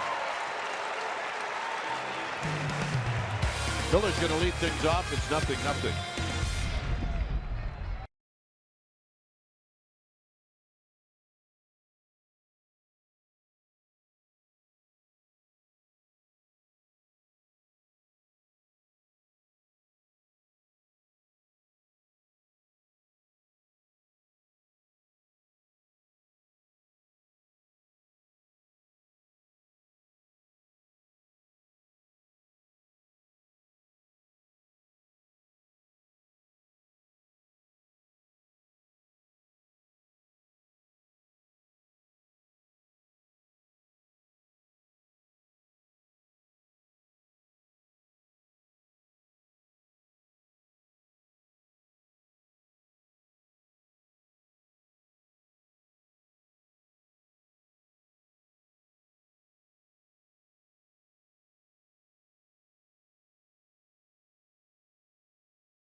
is presented by authority of the San Francisco Giants and may not be reproduced or retransmitted in any form, and the accounts and descriptions of this game may not be disseminated without the express written consent of San Francisco Baseball Associates, LLC. Pitching duel here tonight in the desert. It's 0-0.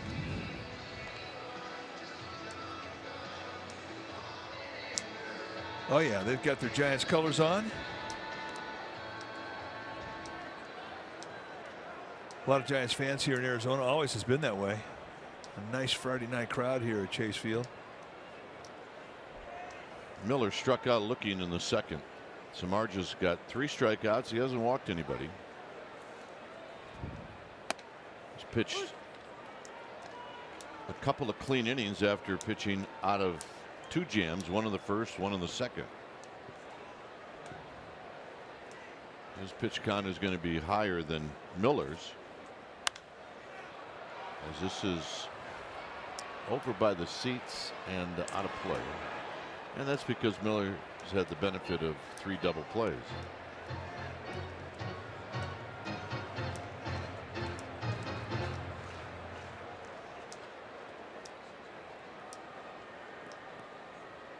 The 0-2 pitch coming up to Miller. Hit into center field. Span on the move. Still on the move, and it's off the wall, and Miller is going to work his way over to third after a stumble, and he's going to make it.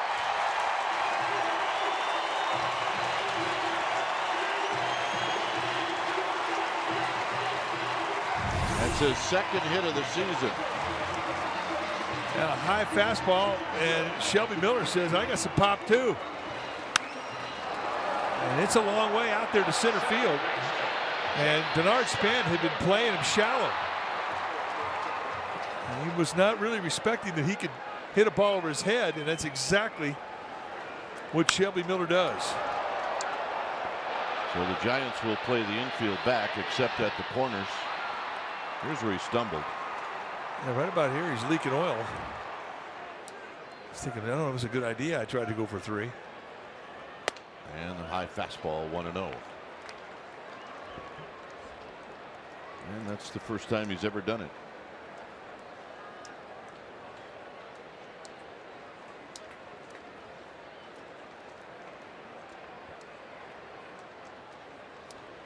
Segura's 0 for 2. Had extra bases taken away from him by a great play by Duffy. And there's a base hit. And the first run of the game goes to the D-backs.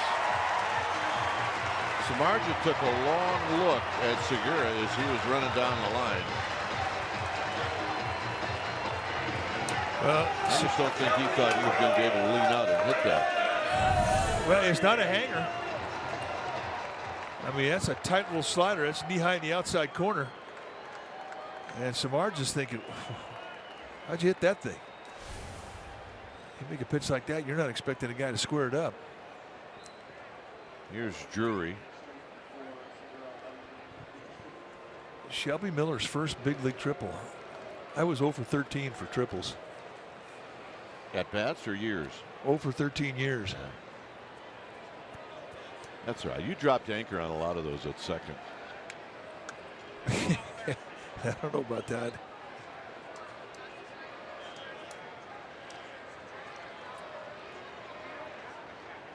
In tight.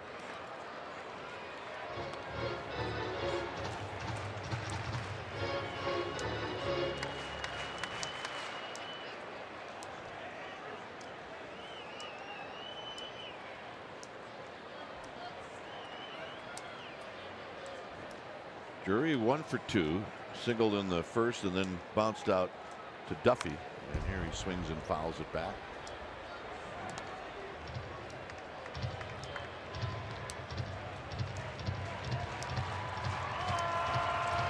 So the Giants trail 1-0. They'll have their work to do.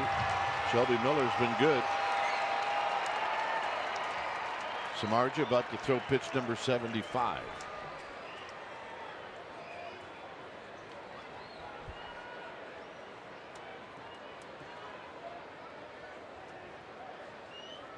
On the ground to Duffy, around the horn. There's Panic and Belt. 2 down. You know, with Drury's speed, when that ball was hit, I didn't know if they had enough speed on it to complete the deuce. But the ball just does not stay a very long time in Joe Panic's glove. And it always has everything to do with the type of feed that he gets. And Duffy and Brandon Crawford are guys that consistently throw strikes right at the chest of Panic and watch it go in the glove, and it was gone. And in the end, it's not even close.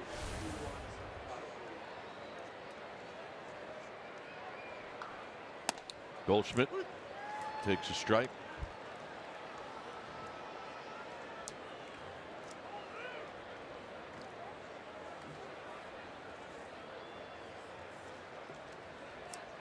Goldschmidt swinging and a miss. Nothing in 2.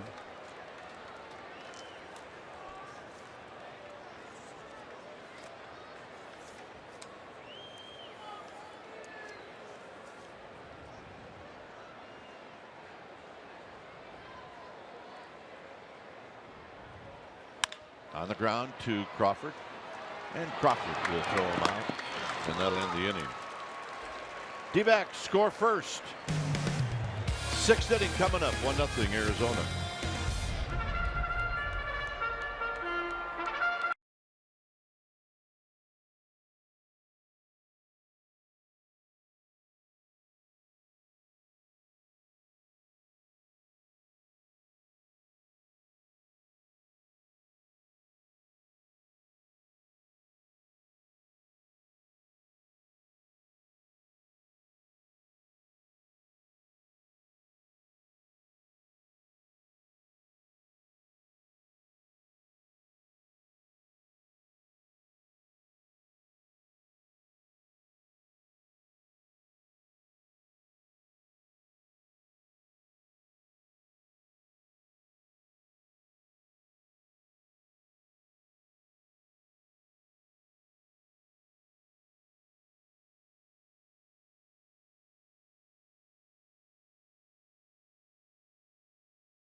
Three-pack, access to 3 games starting at 99 Bungeros, including the June 25th game against the Phillies. We're giving away Madison Bumgarner Silver Slugger bobbleheads, the first 40,000 fans, courtesy of Chevron. The pack also includes a limited edition coin commemorating our 3 recipients of the 2015 Silver Slugger Award. For more information on the Silver Slugger 3-pack, go to sfgiants.com/minipacks.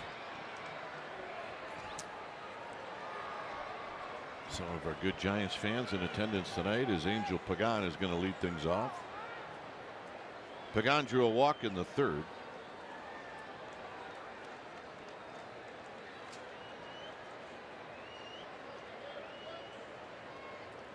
And here he'll take a strike. Giants have had a base runner in every inning, but 3 of the 5 innings they've hit into double plays.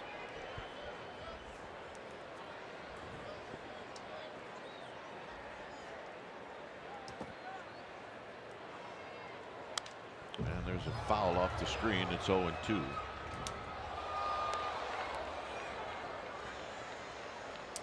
Nice comeback from Samardzija. He gets a double play and then a ground ball. So only 1 run. That was the damage in the 5th inning. So here's the 6th that it's 0-2 to Pagan. Yeah, Giants need to get a run for Samardzija. He had none runs in his last outing. It's out of play. He got shut out against the Rockies. He pitched beautifully. He pitched into the 8th inning, allowed just 2 runs, but the Giants couldn't score that day against Colorado.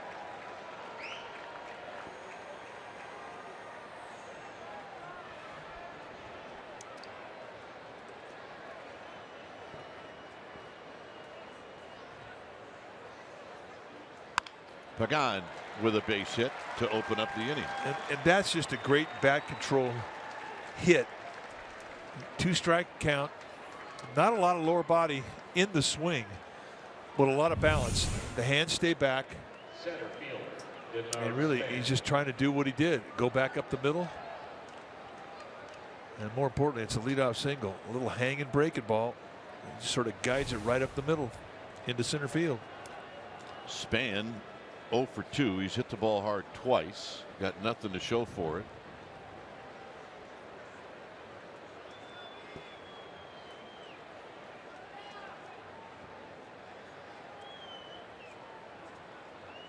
And it's low. 1 ball and no strikes. This is the second time the Giants have gotten their leadoff hitter on panic single in the 4th. So a little conference now between Castillo and Miller.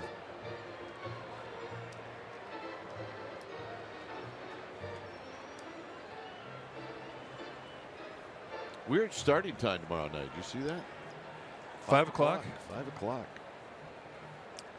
Every time you see a 5 o'clock start, you always have a concern for the hitters as to how easy it's going to be to see. Don't be concerned in this park. Yes. I know you're concerned about the hitters. No. Those are actually great days to pitch. But they can keep that roof closed and eliminate that. 2-0.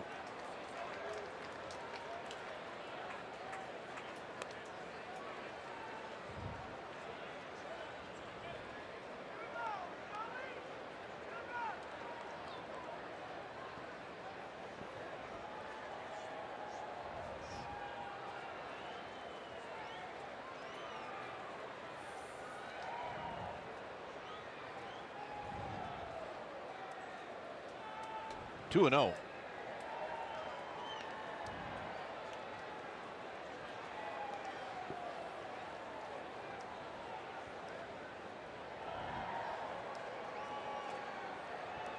Miller with 2 strikeouts,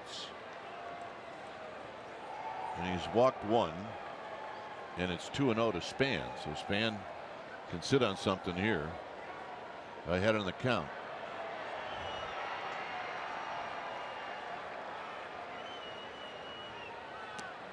Two balls and 1 strike. Another good breaking ball.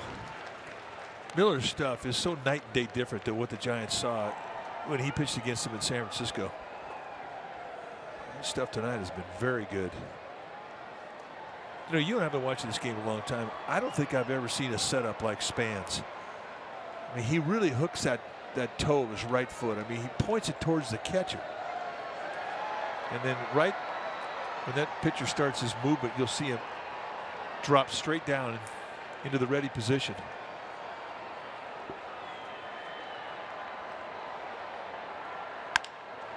And a base hit into left center field. And he sets it up that way, Mike, but when he lifts it up and he sets it back down, then it looks like it's normal. Yeah, exactly. And it's just a toe tap. I mean, you've over the years have seen some really unusual stances where guys are in just contorted positions, but it doesn't matter. Once that front foot goes down, it's in a good position. The hands are high, which is what you want.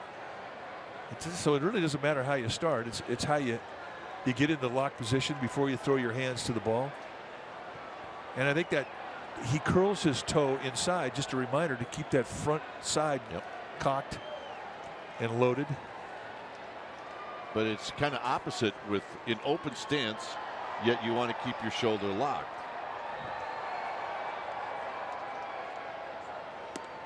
Outside to panic. 1 ball and no strikes. Yeah, it is exactly the opposite. I mean, you think if he wanted to keep his shoulder in, he would have a closed stance.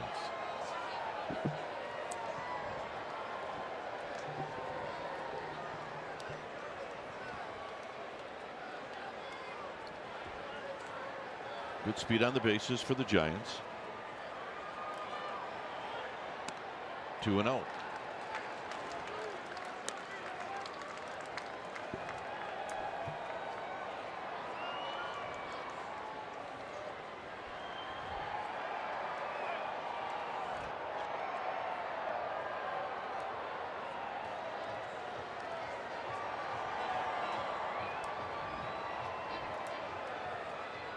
So all of a sudden there's activity galore down in the Diamondbacks bullpen as Mike Butcher, the pitching coach, comes out.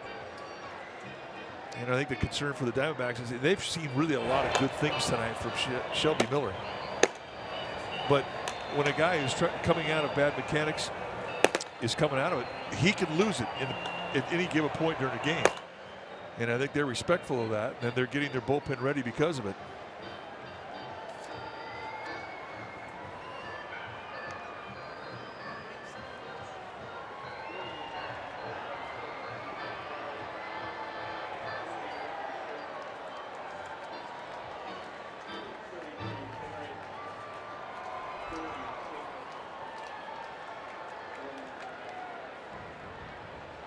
So here's Panic, 2 balls and no strikes.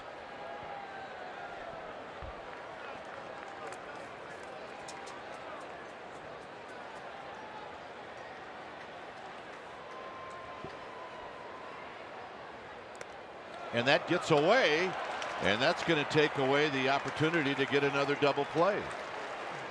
That's exactly what it does. And for Shelby Miller, who's induced 3 double plays tonight, that's a big mistake. And this is not even close. So I think what Mike Butcher, the pitching coach for the D-backs, has seen is that Miller all of a sudden has lost his release point. I mean, that's a 2-0 get it in pitch, and it wasn't even close. So all of a sudden, Andrew Chafin, the left-hander, and Jake Barrett, the righty, they're getting red alerts down there in that pen. Panic hits a high drive to right. It is out of here. And it came on a 3-0 pitch, and the Giants take the lead.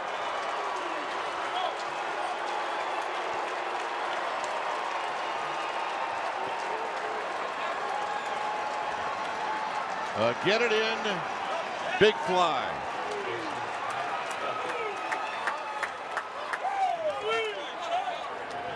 I can't remember the last time Joe Panic swung at the 3-0 pitch. They set up in the outside corner, and it goes middle in. You see the reach back from Castillo, the catcher. And again, high C, the sound you're looking for, and it rides right out of here. And that was no cheapie. Wow. So here's Duffy. And Duffy takes a strike.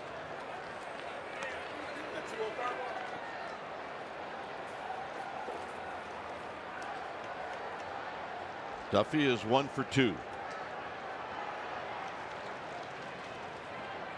And he takes low. Single, and a 3-0 big fly.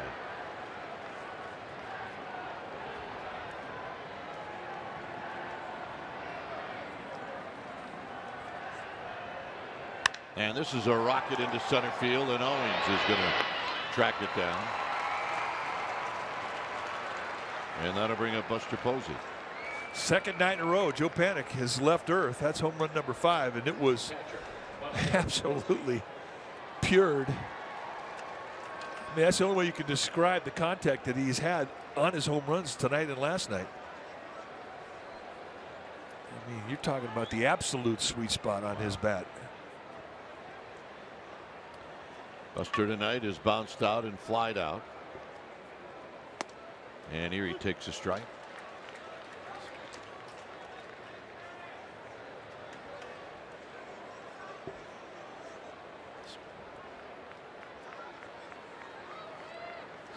Belt to follow. Down low. Take a look at Joe Panic from the side in a 3-0 count. Hit it, trot. A lot of Giants fans.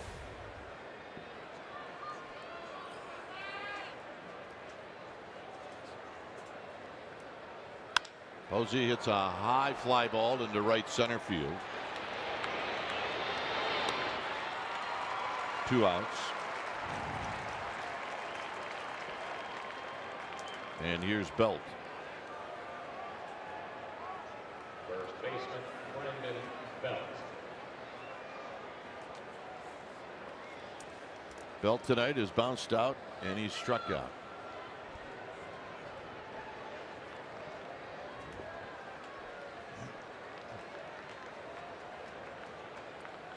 So Belt looking for his first hit.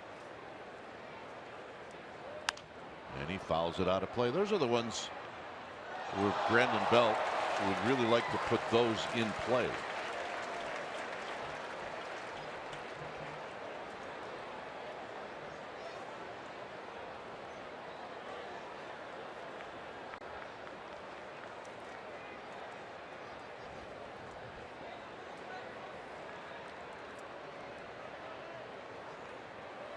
Low.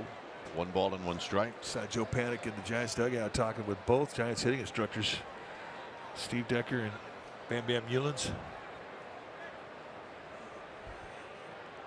Oh yeah, snuggle up to the guy that's hitting them out. Out of play. 1 and 2. But it really is something that hitting instructors will do when they go back in. They'll ask a guy, all right, how'd you feel with your swing? And they want that guy to describe what he just went through. And that's something that they'll bring back and remind him on days when he's got an 0 for 4 going and he hasn't hit a ball square in 3 games. 1 and 2. In the dirt, 2 and 2.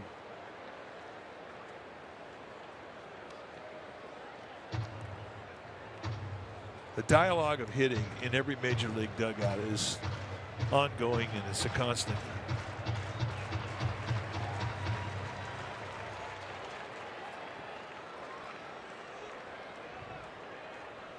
Yeah, I used to listen to the pitchers talk about hitting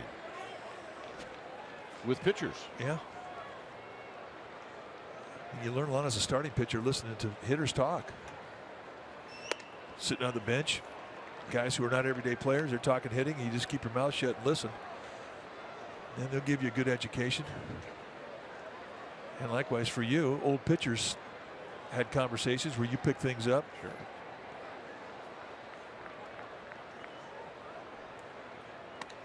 Belt takes the walk.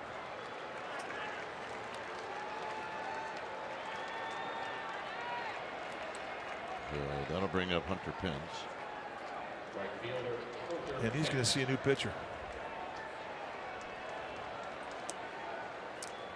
Well as Shelby Miller threw the ball tonight, he's going to be disappointed. Well, he's going to be disappointed with the outcome, but it's kind of like Matt Cain in his last outing. I mean, he dealt taking the ball through 8 solid innings. He was looking for a great performance. He gave a great performance. He didn't win the game. He was a losing pitcher, but he was coming out of his bad mechanics. When it's time for a change, think Speedy Oil Change and Auto Service. Your oil change, tune-up, and brake experts. We'll be back.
In the 6th, off the bat of Joe Panic. Jake Barrett, the new pitcher now for Arizona. 14th time he's come in. He's got a nice first half going. 2.63 ERA. 11 strikeouts against 2 walks. Just 13 base runners in 13 innings. You have a 1 base runner an inning whip. And you're doing your job. And how's he doing it? With a mid to high 90s fastball. It's a good one. Got a hard slider and a changeup. See more sliders and changeups, but he's pitching with a lot of confidence. He's not been around a long time. I mean, he's 24 years of age, a 3rd round pick for him in 2012. He's a true rookie, but he's a big boy, 6'2", 240.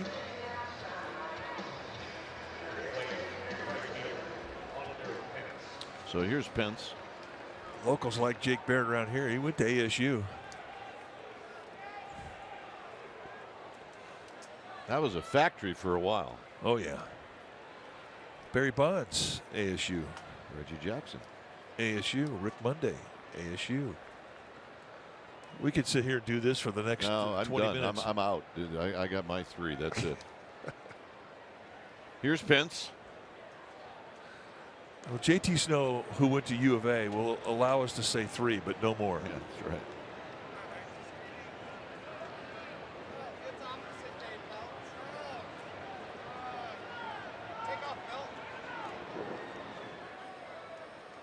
Pence waiting on Barrett. Tap to 3rd. Lamb got him, and that's going to end the inning. Goldschmidt just stayed on the bag. Here's the home run by Joe Panic. Fair foul. It's fair, and it's bye-bye baby. 3-1 Giants.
CSN Bay Area is brought to you by Toyota.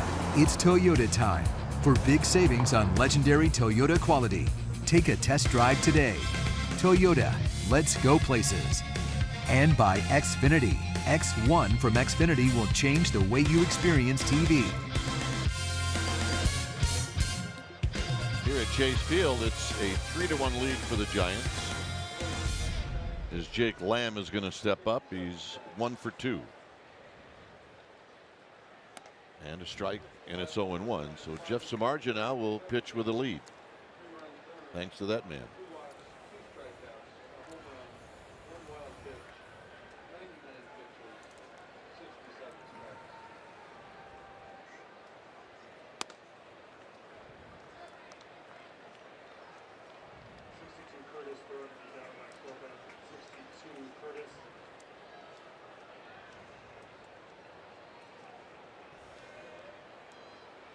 That's what you're talking about earlier. Inside 2-1. Yeah, career 3-0. He's got 19 walks. Tonight he got his first hit.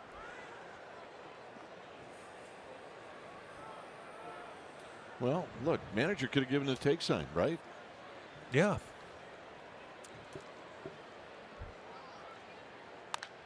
On the ground foul, 2-2. This is really not a take sign ballpark.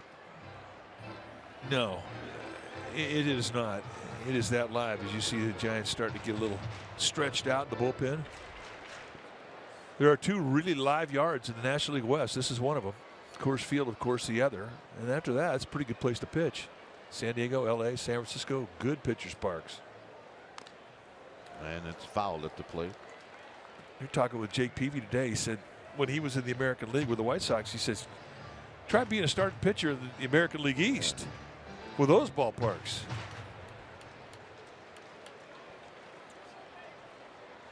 Well, the Giants just watched Toronto come into San Francisco, and they all take healthy rips. Oh, man, and they have 0 two-strike adjustment. Panic's got the line drive. 1 out. If you're going to have a good night as a pitcher, you need a couple atom balls, and that was one of them. Jake Lamb, he cannot have a better at bat than that.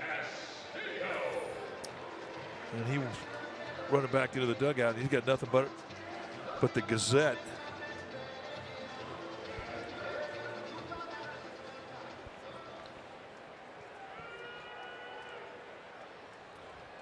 Wellington Castillo has popped out, and he got caught looking.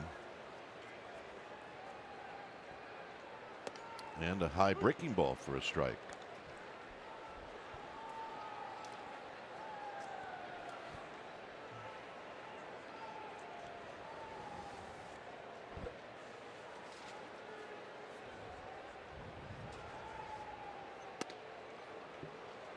.95 on pitch number 86. Yeah, that's two-seam grip 95. That's with sink on it. With him, you got to talk about the end of the pitch, what type of movement he's putting on it. I don't know if he can throw the ball straight. There's a breaking ball, 1-2. I mean, guys who have natural movement and velocity like Samardzija, I mean, those are project guys. Yeah, those are guys you want if you're an organization, a pitching coach, because he has things that really are hard to teach, and he has them naturally. Now it's just a matter of being able to harness those things.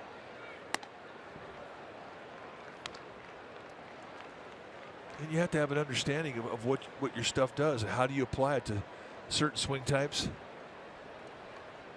I mean, that begins the education of pitching to big league hitters.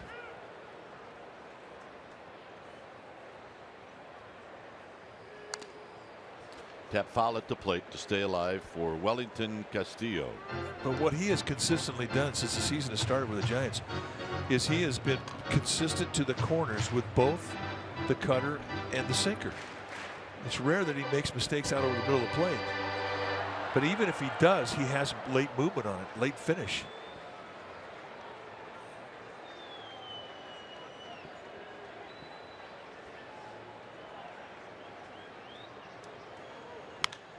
On the ground, foul behind Matt Williams.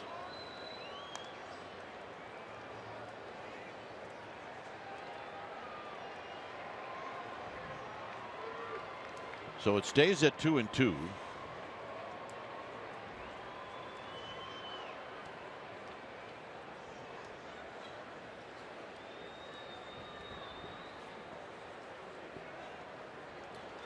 And the 2-2 offering. Span has room as he moves back.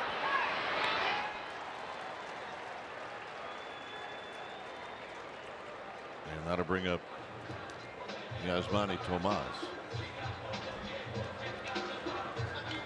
Span just gave the universal sign for 2 outs. You see it? That is the universal sign in every language. And it doesn't matter what country for him. That's 2 outs. Tomas has bounced out twice.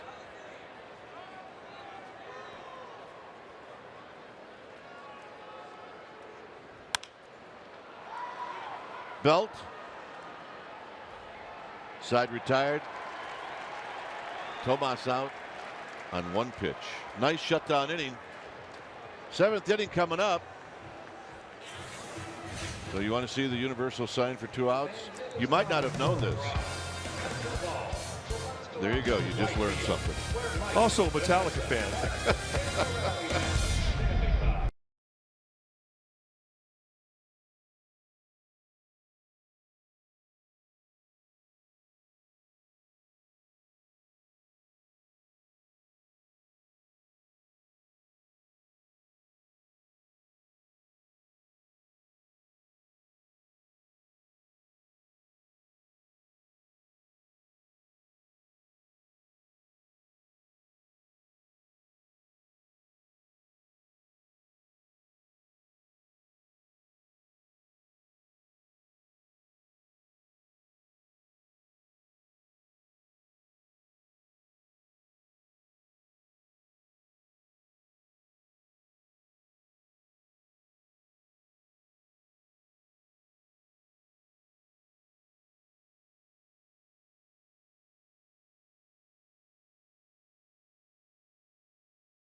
Here's our Toyota game summary brought to you by your local Toyota dealer. Good matchup tonight. Shelby Miller and Jeff Samardzija. See both teams with 7 hits. The big blow in the game for the Giants was the home run by Joe Panik, a 3-run home run on a 3-0 count. Samardzija still in the game. He's got 92 pitches and no walks.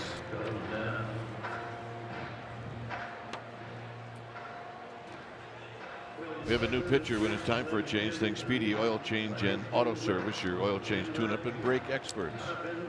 Well, this has been a great week for the Giants in that they've seen a lot of guys that are not tall in stature. And here's another one. Zach Curtis is 5'9".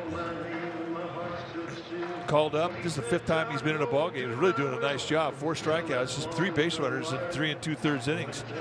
Got a good fastball. Low to mid-90s, and he's got a hard slider and a changeup. And he's got the Jeff Brantley glasses on. Remember JB used to roll out with those? He did.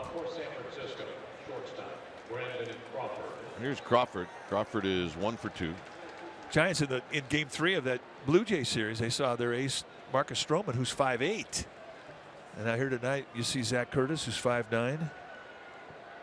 Out of Middle Tennessee State.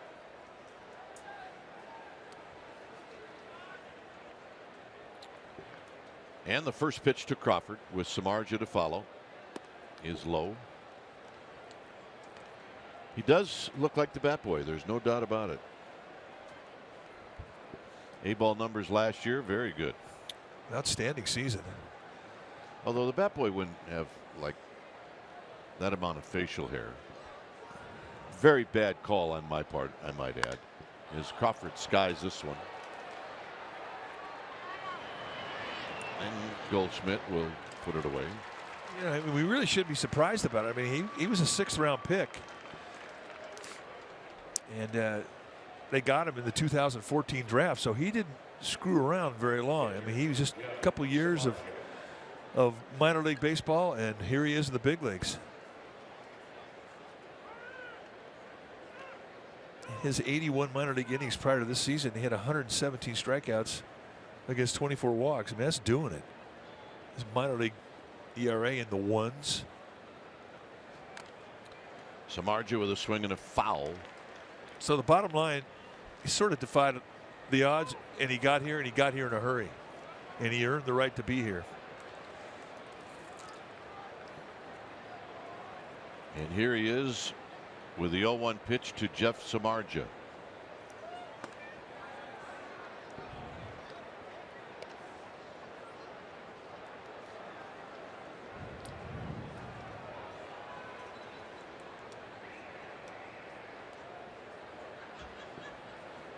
1-1 pitch. Samardzija is 0 for 2, and he fouls it back. 1-2 with Pagan to follow.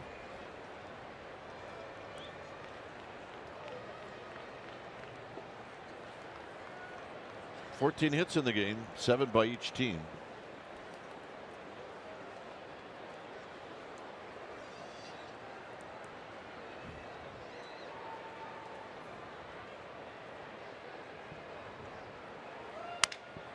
And at third is Lamb, and he makes the catch. 2 out.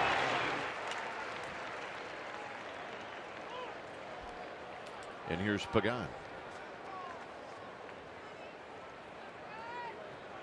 Left fielder Angel Pagan.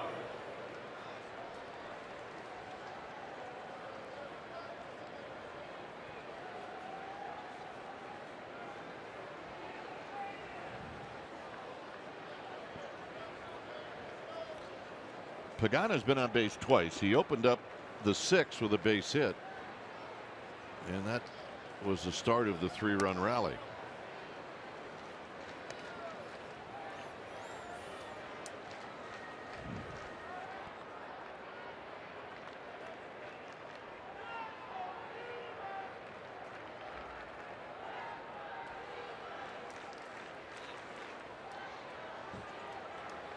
And a strike to Pagan.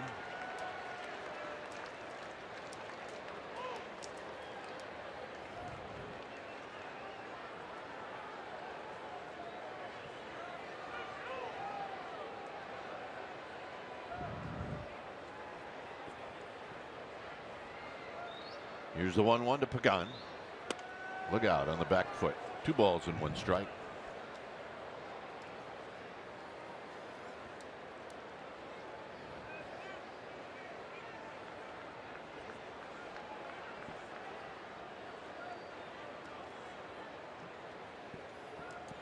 Span would hit if Pagan extends the inning. There's 2 outs and nobody on. And Pagan's going to lift this one out to second base, and Segura is waiting. In a nice inning for Zach Curtis. Bottom of the order coming up. It's 3-1 Giants.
Owens is 2 for 2.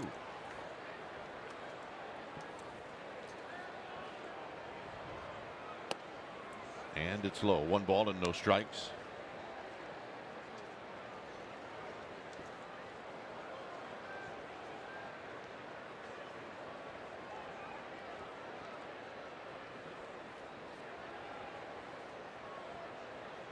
And a bouncing ball up the middle and another base hit. He's 3 for 3.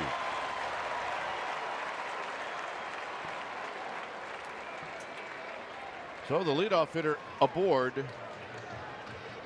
for the second time in this game. Leadoff hitter with speed aboard.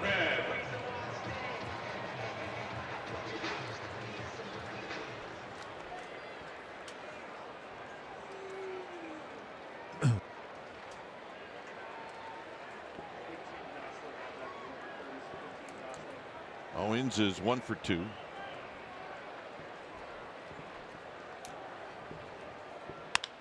On the ground to Duffy.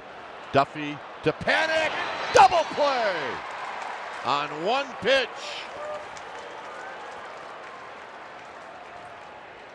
Well, with great speed, breathing down the neck of Joe Panic. And talk about how you protect yourself at the bag as a second baseman. Well, first you want to get a nice throw, and that was a little low. But if you get it quick enough, you can work with it. And that's exactly what Duffy did to Panic.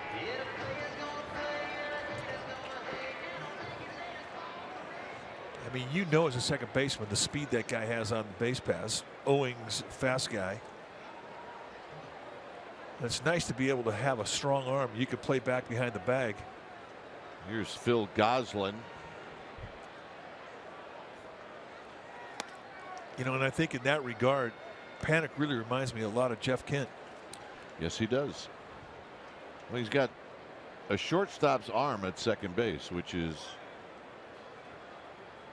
always going to be very helpful. And that'll end the inning. 8th inning coming up, and it'll be the top of the order.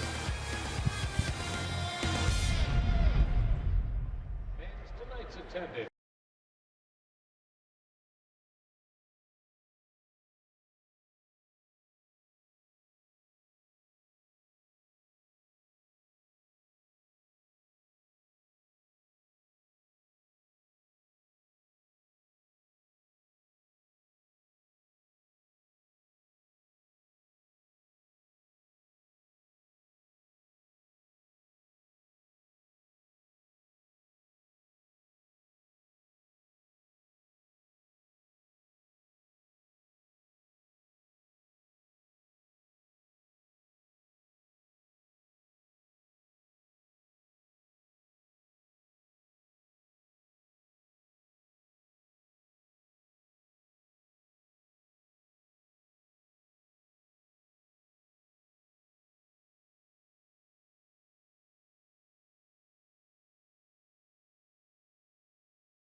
Live with MLB.com at Bat app. You can download MLB.com app, the #1 app for live baseball on your phone and tablet.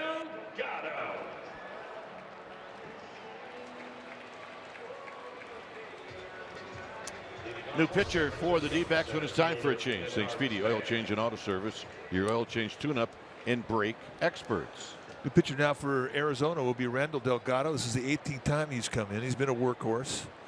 ERA inflated, but his numbers really aren't that bad. 19 strikeouts in 20 innings against 7 walks. He's got a good fastball, low to mid 90s, curveball, slider, changeup, and he can do a lot of things for you in that pin. And Span's going to lead it off. That is a high 3/4 release.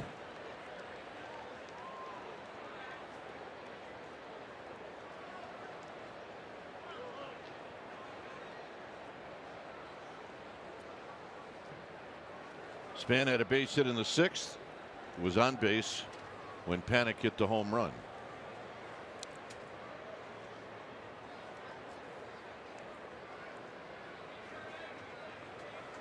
I don't think Wellington Castillo had any idea what was coming. And he threw up the international sign for what the heck is going on. Well, I just was looking down, looked up. Did he throw an invisible ball? What are we throwing here? What? And Delgado was able to stop it, but. So we've seen the international sign for 2 outs and a base hit to open up the 8th.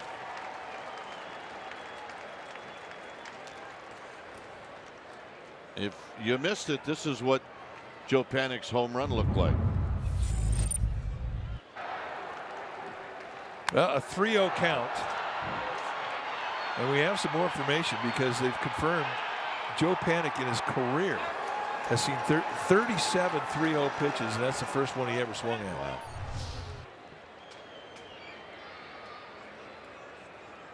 Hey, that's what you're supposed to do when you swing at him.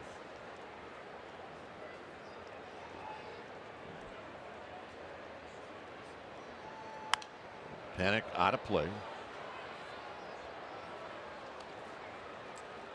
No, we couldn't remember one. No.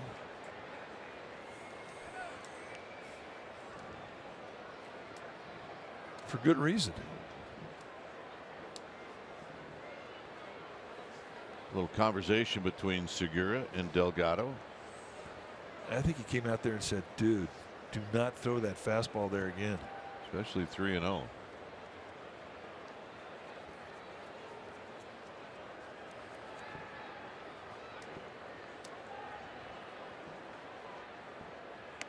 And the pitch is down low.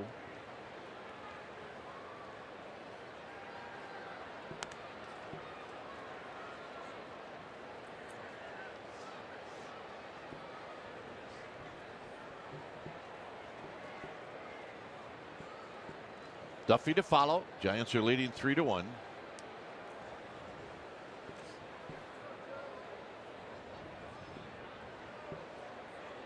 And a quick toss to first, and Span is back.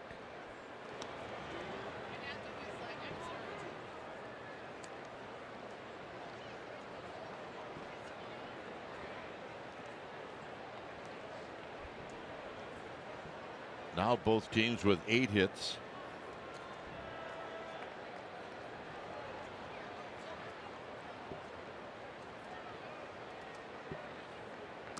And it's low. Changeup. So you hit a 3-run homer and a 3-0 count, and all of a sudden you're seeing everything that they can throw at you. Fastballs, curveballs, changeup.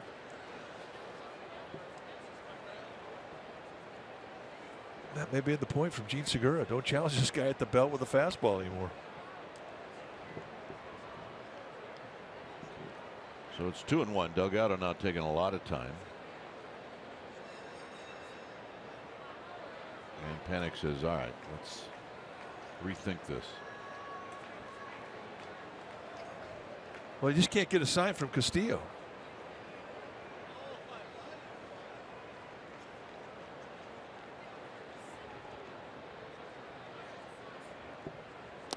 Down low.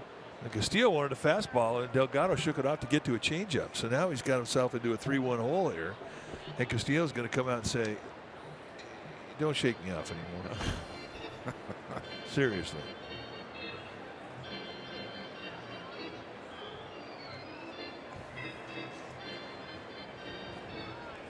Well, it's not 3-0, but it is 3-1.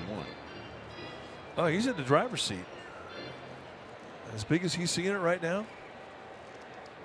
Count leverage. This ballpark, the carry you get here,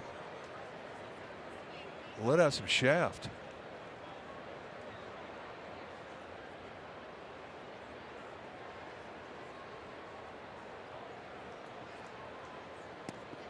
And the walk.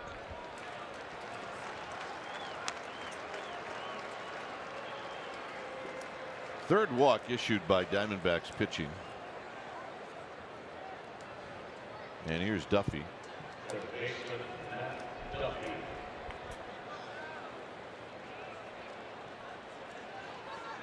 So now Delgado's been visited by Segura, the second baseman, Castillo, the catcher, and Ahmed, the shortstop.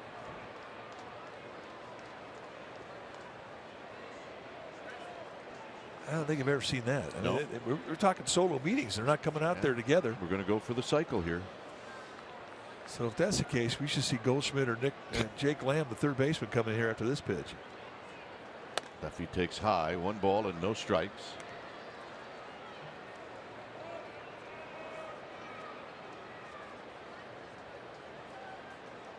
And after 1 pitch, Duffy with count leverage. And right now, Delgado's just sniffing around the strike zone. He didn't want to get in it.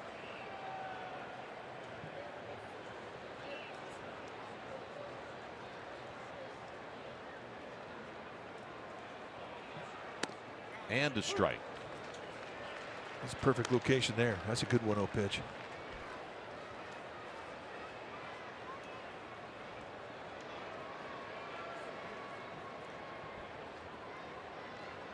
Span at second. Panic at first.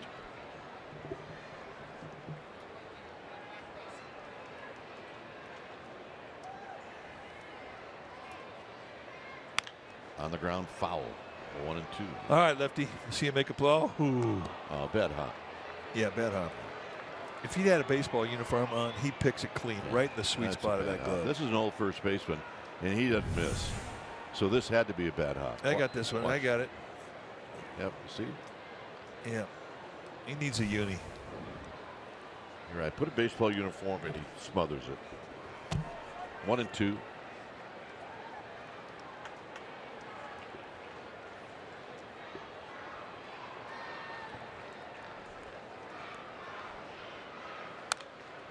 Duffy with a foul into the upper deck to our right. I mean, if a guy's wearing khakis, he's got a glove on the field. It just doesn't look right.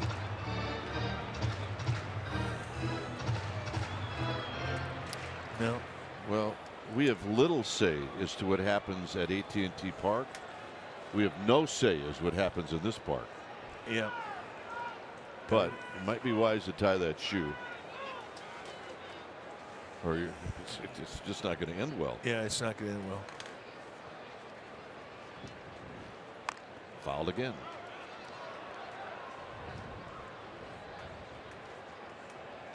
Come on, it's bothering me now. Now I'm worried about him. I am.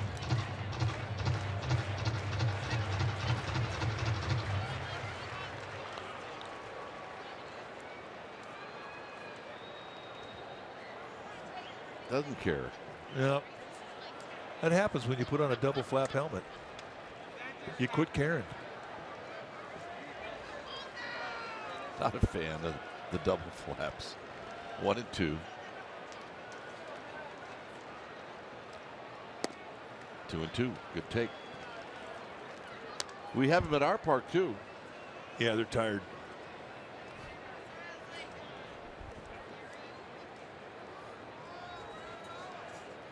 Someone said, look, you can be a really terrific switch hitter in the big leagues, but you have to wear the helmet. Yeah. No, you wouldn't switch I'll it, would you? Stick hitting left-handed. Forget it. Not wearing it. 2 balls and 2 strikes. They're going in. High and deep and foul. You better get in there with Duffy.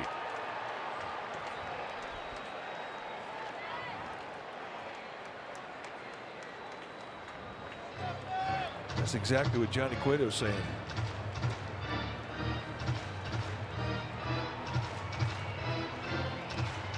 He has fun, doesn't he? He does. They set the inside target. I mean, this is right to the glove. I mean, that's a foot inside. And he barrels it up. Says, you can't get in there. I tried.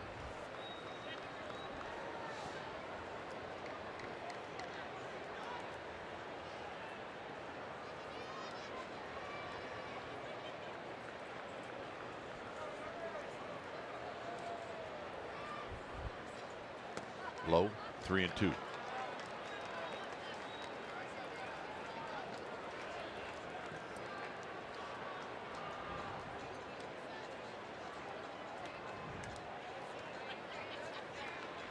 Delgado. Human rain delay. We'll pluck that handle from a previous generation and we're going to put it right on the shoulders of Delgado, because he has slowed this down. Plucked it from who? Mike Hargrove. 3-2. Into left center field.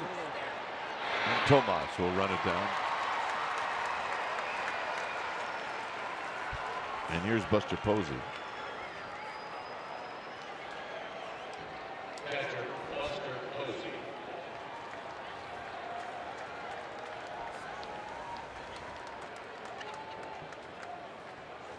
Buster tonight is 0 for 3. A ground ball to short and 2 fly balls to right field.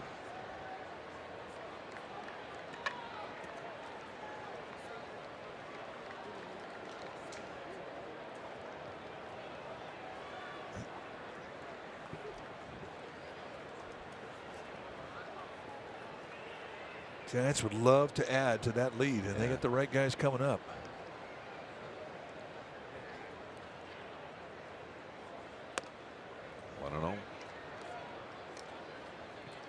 One out runners at first and second. I mean, even though you have an open third base and you have a cleanup hitter up, it's not a base you want to give up. You don't want to create a bases loaded 1-out situation for the next guy.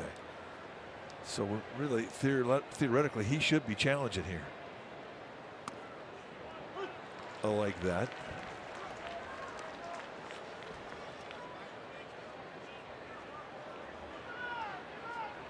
Two outs, different story, but 1 out, you don't have an open base.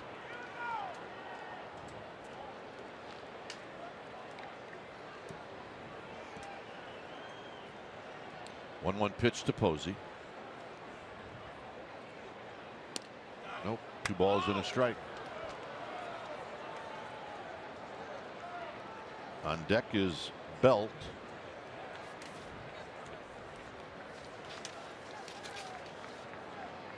It's amazing, after the Toronto series, the Blue Jays just went inside the whole series against Posey. In, and in again.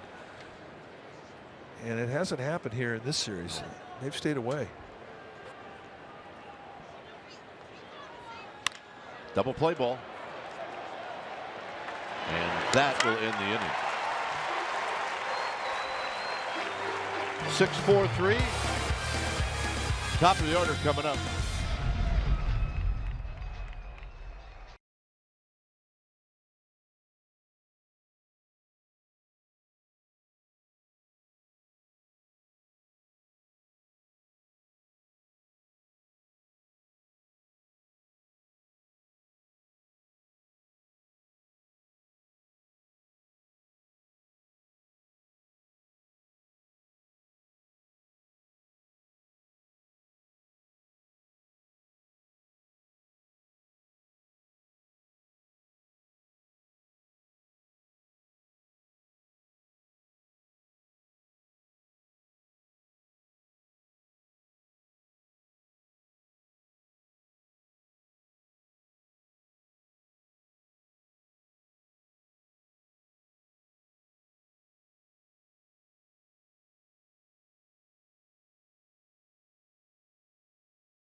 Essential tonight after Giants postgame live, and you can see it right here on CSN Bay Area. You get a report on how the Warriors are preparing for the Thunder. Sharks look ahead to the Blues, and the Raiders.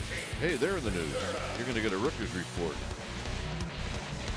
Here's Segura, and the first pitch is down low. 1 ball and no strikes. Segura is 1 for 3 at an RBI single in the 5th.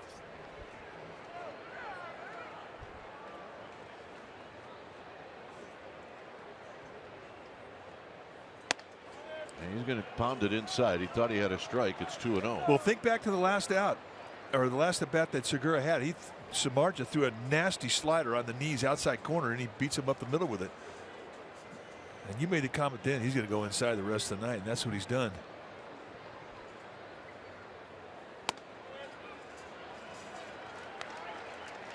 So 3 pitches, all very close to the strike zone. He's got none of them, and he's in a 3-0 hole here. 100 pitches on the night for Samardzija, as you see Strickland on your left, Josh Osich on the right.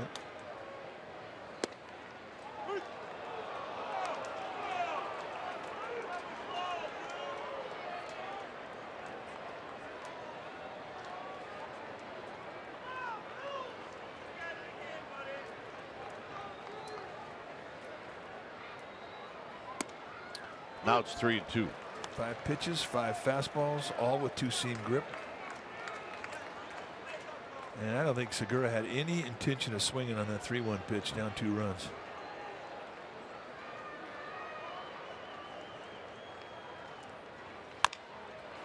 Taps this one to Crawford. Crawford will have to hurry. 1 out. Nice comeback. Indeed it was. Down 3 on the count. And he just sinker, sinker, sinker, sinker, sinker. Right fielder. And that's the beauty of a 2-run lead. I mean, if Segura hits the 3-2 pitch out, you still got the lead. But you don't want to put yourself in the stretch to start an inning with a walk. And that was why it was a nice comeback down the count 3-0. He definitely established in, didn't he? Yeah, he did. Here's Drury.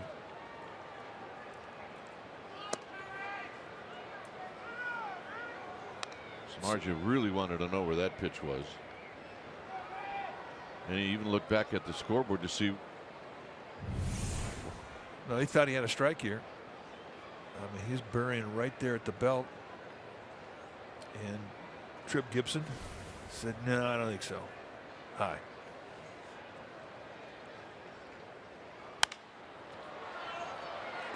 Belt will come into foul territory. 2 outs. In previous games, we've seen Tripp Gibson behind the plate. He had some big time inconsistencies on the corner, and he hasn't been that way tonight. He's done a nice job.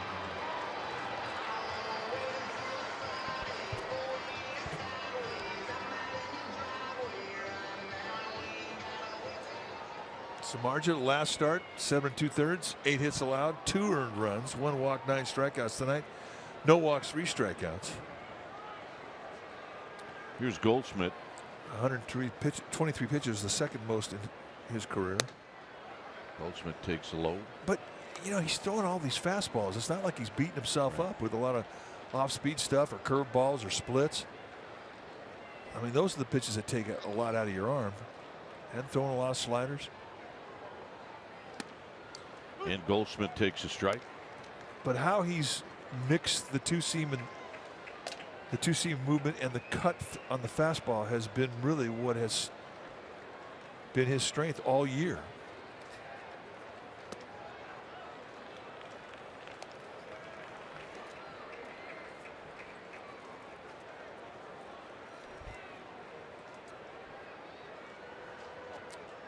Two and 1 to Goldschmidt.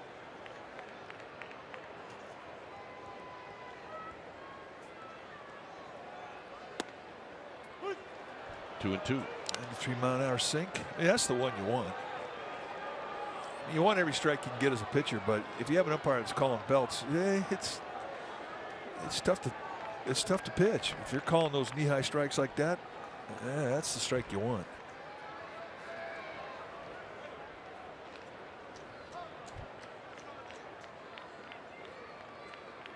So 2 and 2. Posey looking at his feet, seeing where he's getting that box.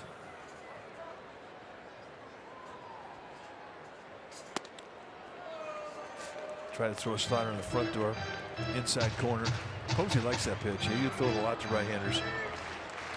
Breaking ball starts off the plate inside, then the movement brings it back into the inside corner. Well, it's 3 and 2 with a 2-run lead. And he fouls it out of play.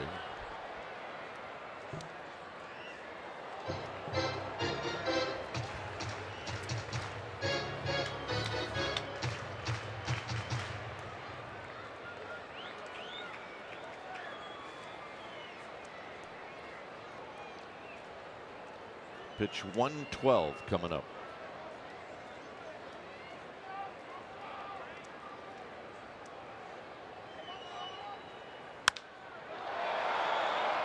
Span with room. Side retired. Samardzija with a 1-2-3-8. We'll see what happens. Does he go out in the ninth?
Tomorrow night it'll be on NBC Bay Area at 5 p.m.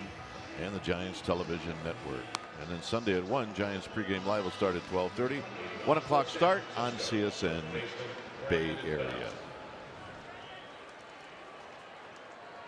And it's time for a change. Think Speedy Oil Change and Auto Service, your oil change tune-up and brake experts. Andrew Chafin, the new pitcher now for the Diamondbacks. 18th time that he has come in. And again, don't pay attention to the ERA. The stuff is outstanding. 15 strikeouts and 12 innings pitched will attest to that. He's got low to mid-90s fastball, hard slider, and a changeup. More sliders than changeups. And I've not seen those type of socks before on a D-backs player.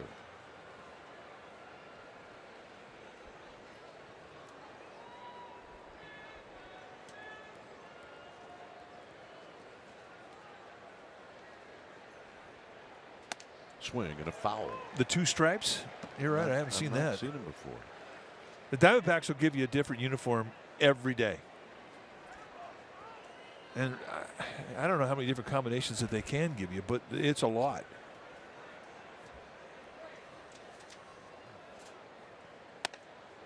Giants saw the Diamondbacks in San Francisco, and they saw 4 different away jerseys in 4 days. And it's going to happen here with 4 different home jerseys in this 4-game set. Santiago Casilla starting to get loose. And it's 3-1 to Belt. Pence on deck, then Crawford, then Samardzija.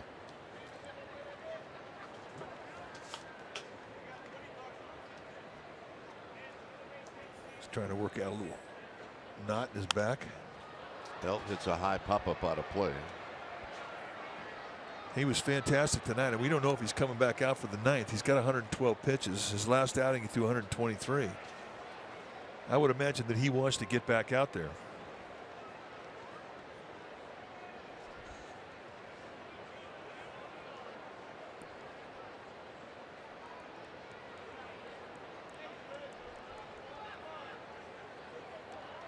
And Belt's going to take his second walk of the game. That's why Belt really has an 0 for 4. He'll take walks. He's got 2 tonight. He's 0 for 2. Well, he gets on base. Right fielder under. I mean, he's hitting .311. His on base percentage before the game today was .440. Yeah, he'd be a perfect leadoff hitter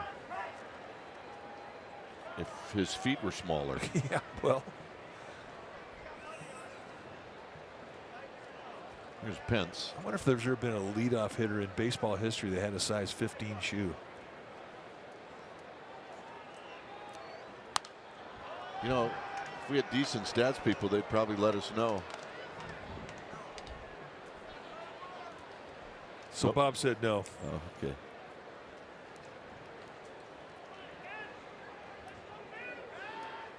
Nope. Yeah.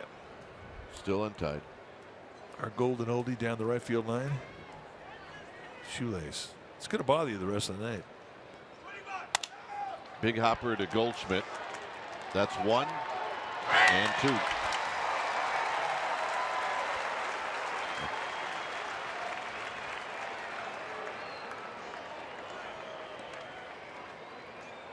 So Pence runs well, but not well enough. And here's Crawford. Well, you hit it to a Gold Glover, Paul Goldschmidt, and that's why he stumbled. And there you see, and that cost him. It did. Otherwise, he beats it out.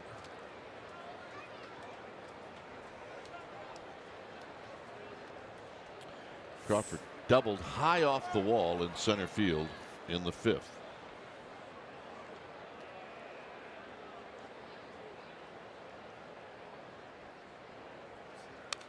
And he fouls it back, and it's 0-1. Giants have hit into 5 double plays tonight.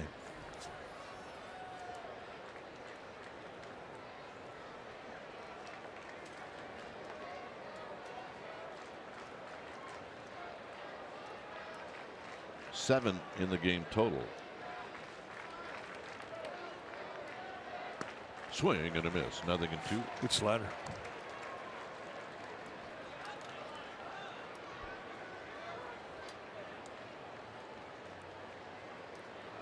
That's a lot of double plays.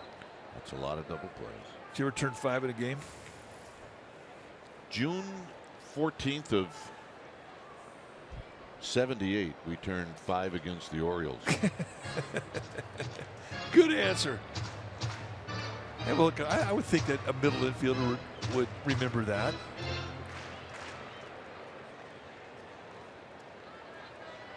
One ball and 2 strikes.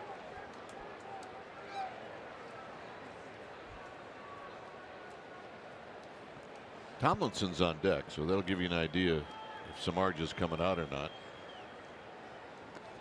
And that'll end the inning.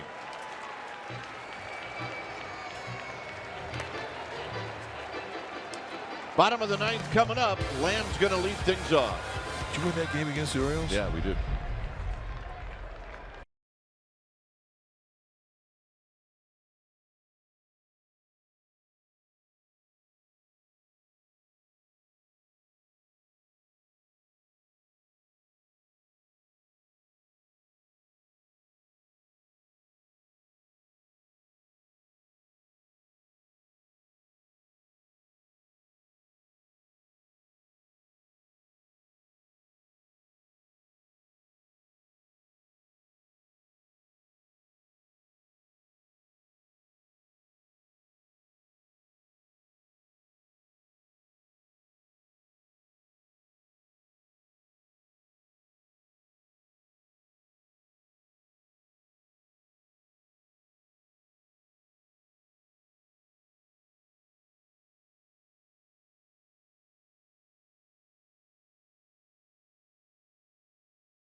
Jeff Samardzija has been that guy tonight. 8 solid innings, 8 hits allowed, 1 earned run, no walks, 3 strikeouts, and just brilliant command of a cutter and a sinker.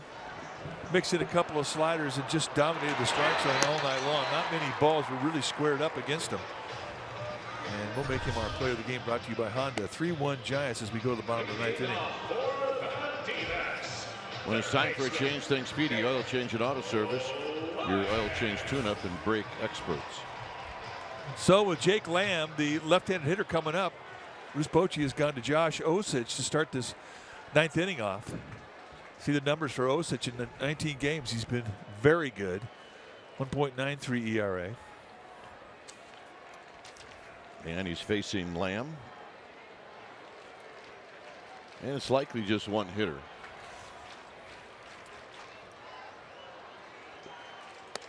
And a strike. There's your belt high strike, and it's 0-1. Yeah, at 97. Just to say, how do you do? You see Santiago Casilla finishing off his warm-up throws. Thinking about Wellington Castilla, the right-handed on-deck hitter.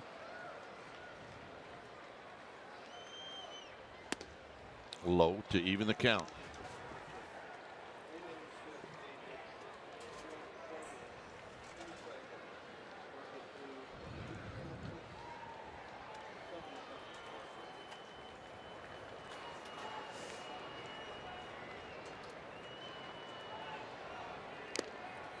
One and two.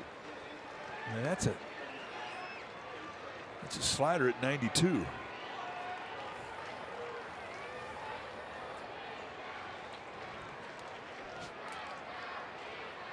Josh Osich has great stuff. And nobody will ever argue that.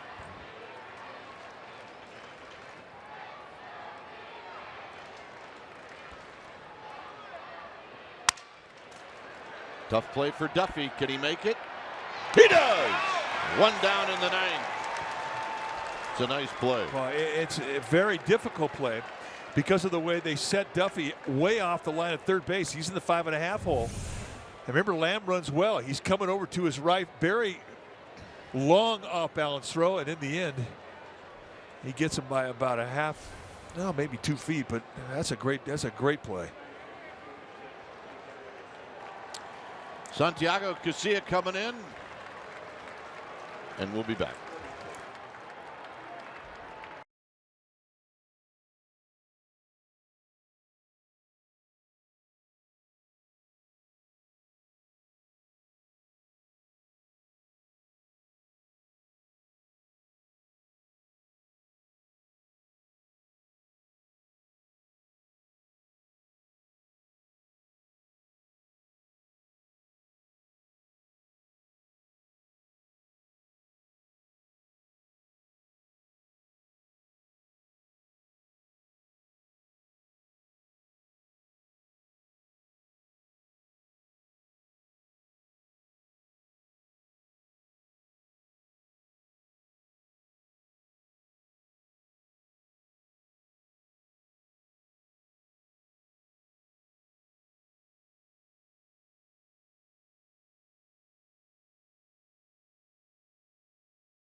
Are one out here in the 9th inning, and there's the numbers for Castilla. 16th game for Santiago Casilla, 1-0, 16 strikeouts in 14 innings. Last night, a blown save and a very emotional Santiago Casilla left the mound a little prematurely before Bruce Bochy got out there. And he was quite upset after the game today. He came into Bruce Bochy's office and apologized for leaving the mound early. And a bouncing ball foul. And Bruce Bochy said, accepted, and you'll be out there tonight should there be a save opportunity, and here he is.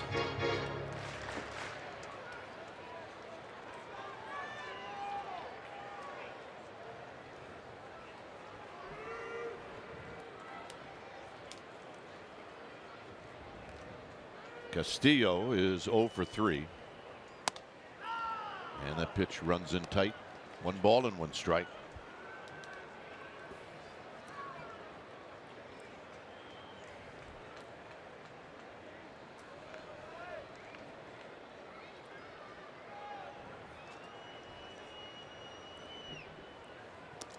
Not close. 2-1.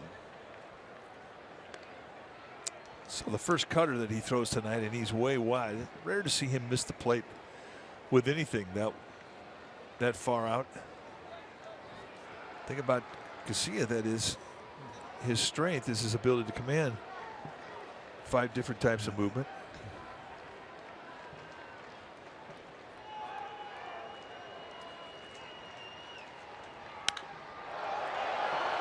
High and deep, but it's going to be foul. That was big boy home run right there. That was foul. A rather impressive strike. Did he lean in this one?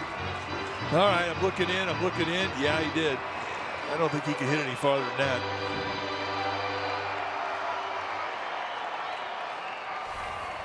I think he did sneak a peek at Casilla to see if he was looking. It's a long strike, and it's 2-2.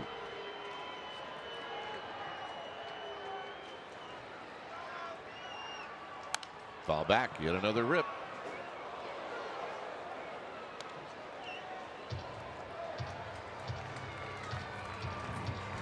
Yeah, that's a pretty healthy swing. I suppose he might think about getting him off the. Watch the look he gives him right here. Castillo. Yeah, he's kind of looking to see if the pitcher was watching. So it stays 2-2.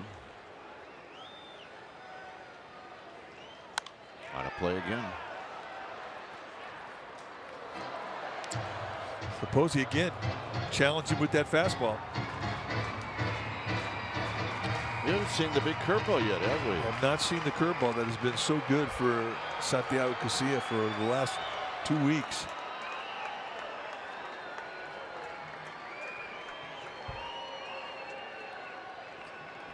I suppose he called it. He shook it off. He called it again. Curveball. He spoiled a good one. He did. That was a dandy. He hung one in last night's ball game. And I think that's why Posey insisted he throw that thing. Yeah, if somebody, I think, doubled down the line. He did. It wasn't a good curveball, and we haven't seen him throw a bad curveball for 2 weeks. So Posey's saying, let's see it. Throw a good one. No, I don't want to. Throw the good one. Okay, and that was a good one. Give me another one. Nope.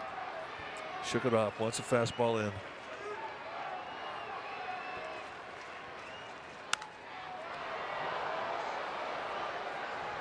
Let's say this. Castillo's quick inside. Yes, he is.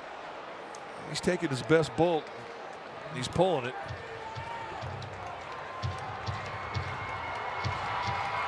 Thing is, though, he can't stay inside it. All he can do is hook it.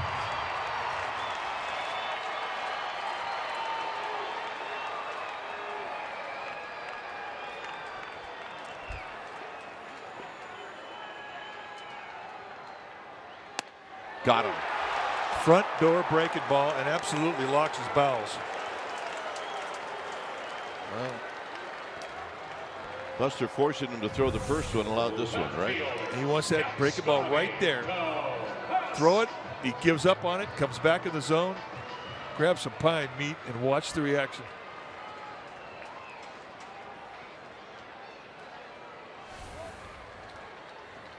Here's Yosmani Tomas, who's 0 for 3.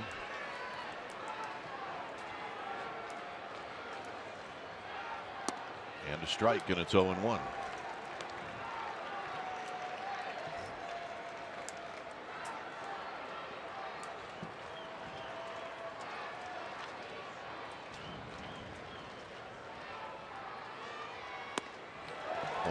And he's snapping him off again.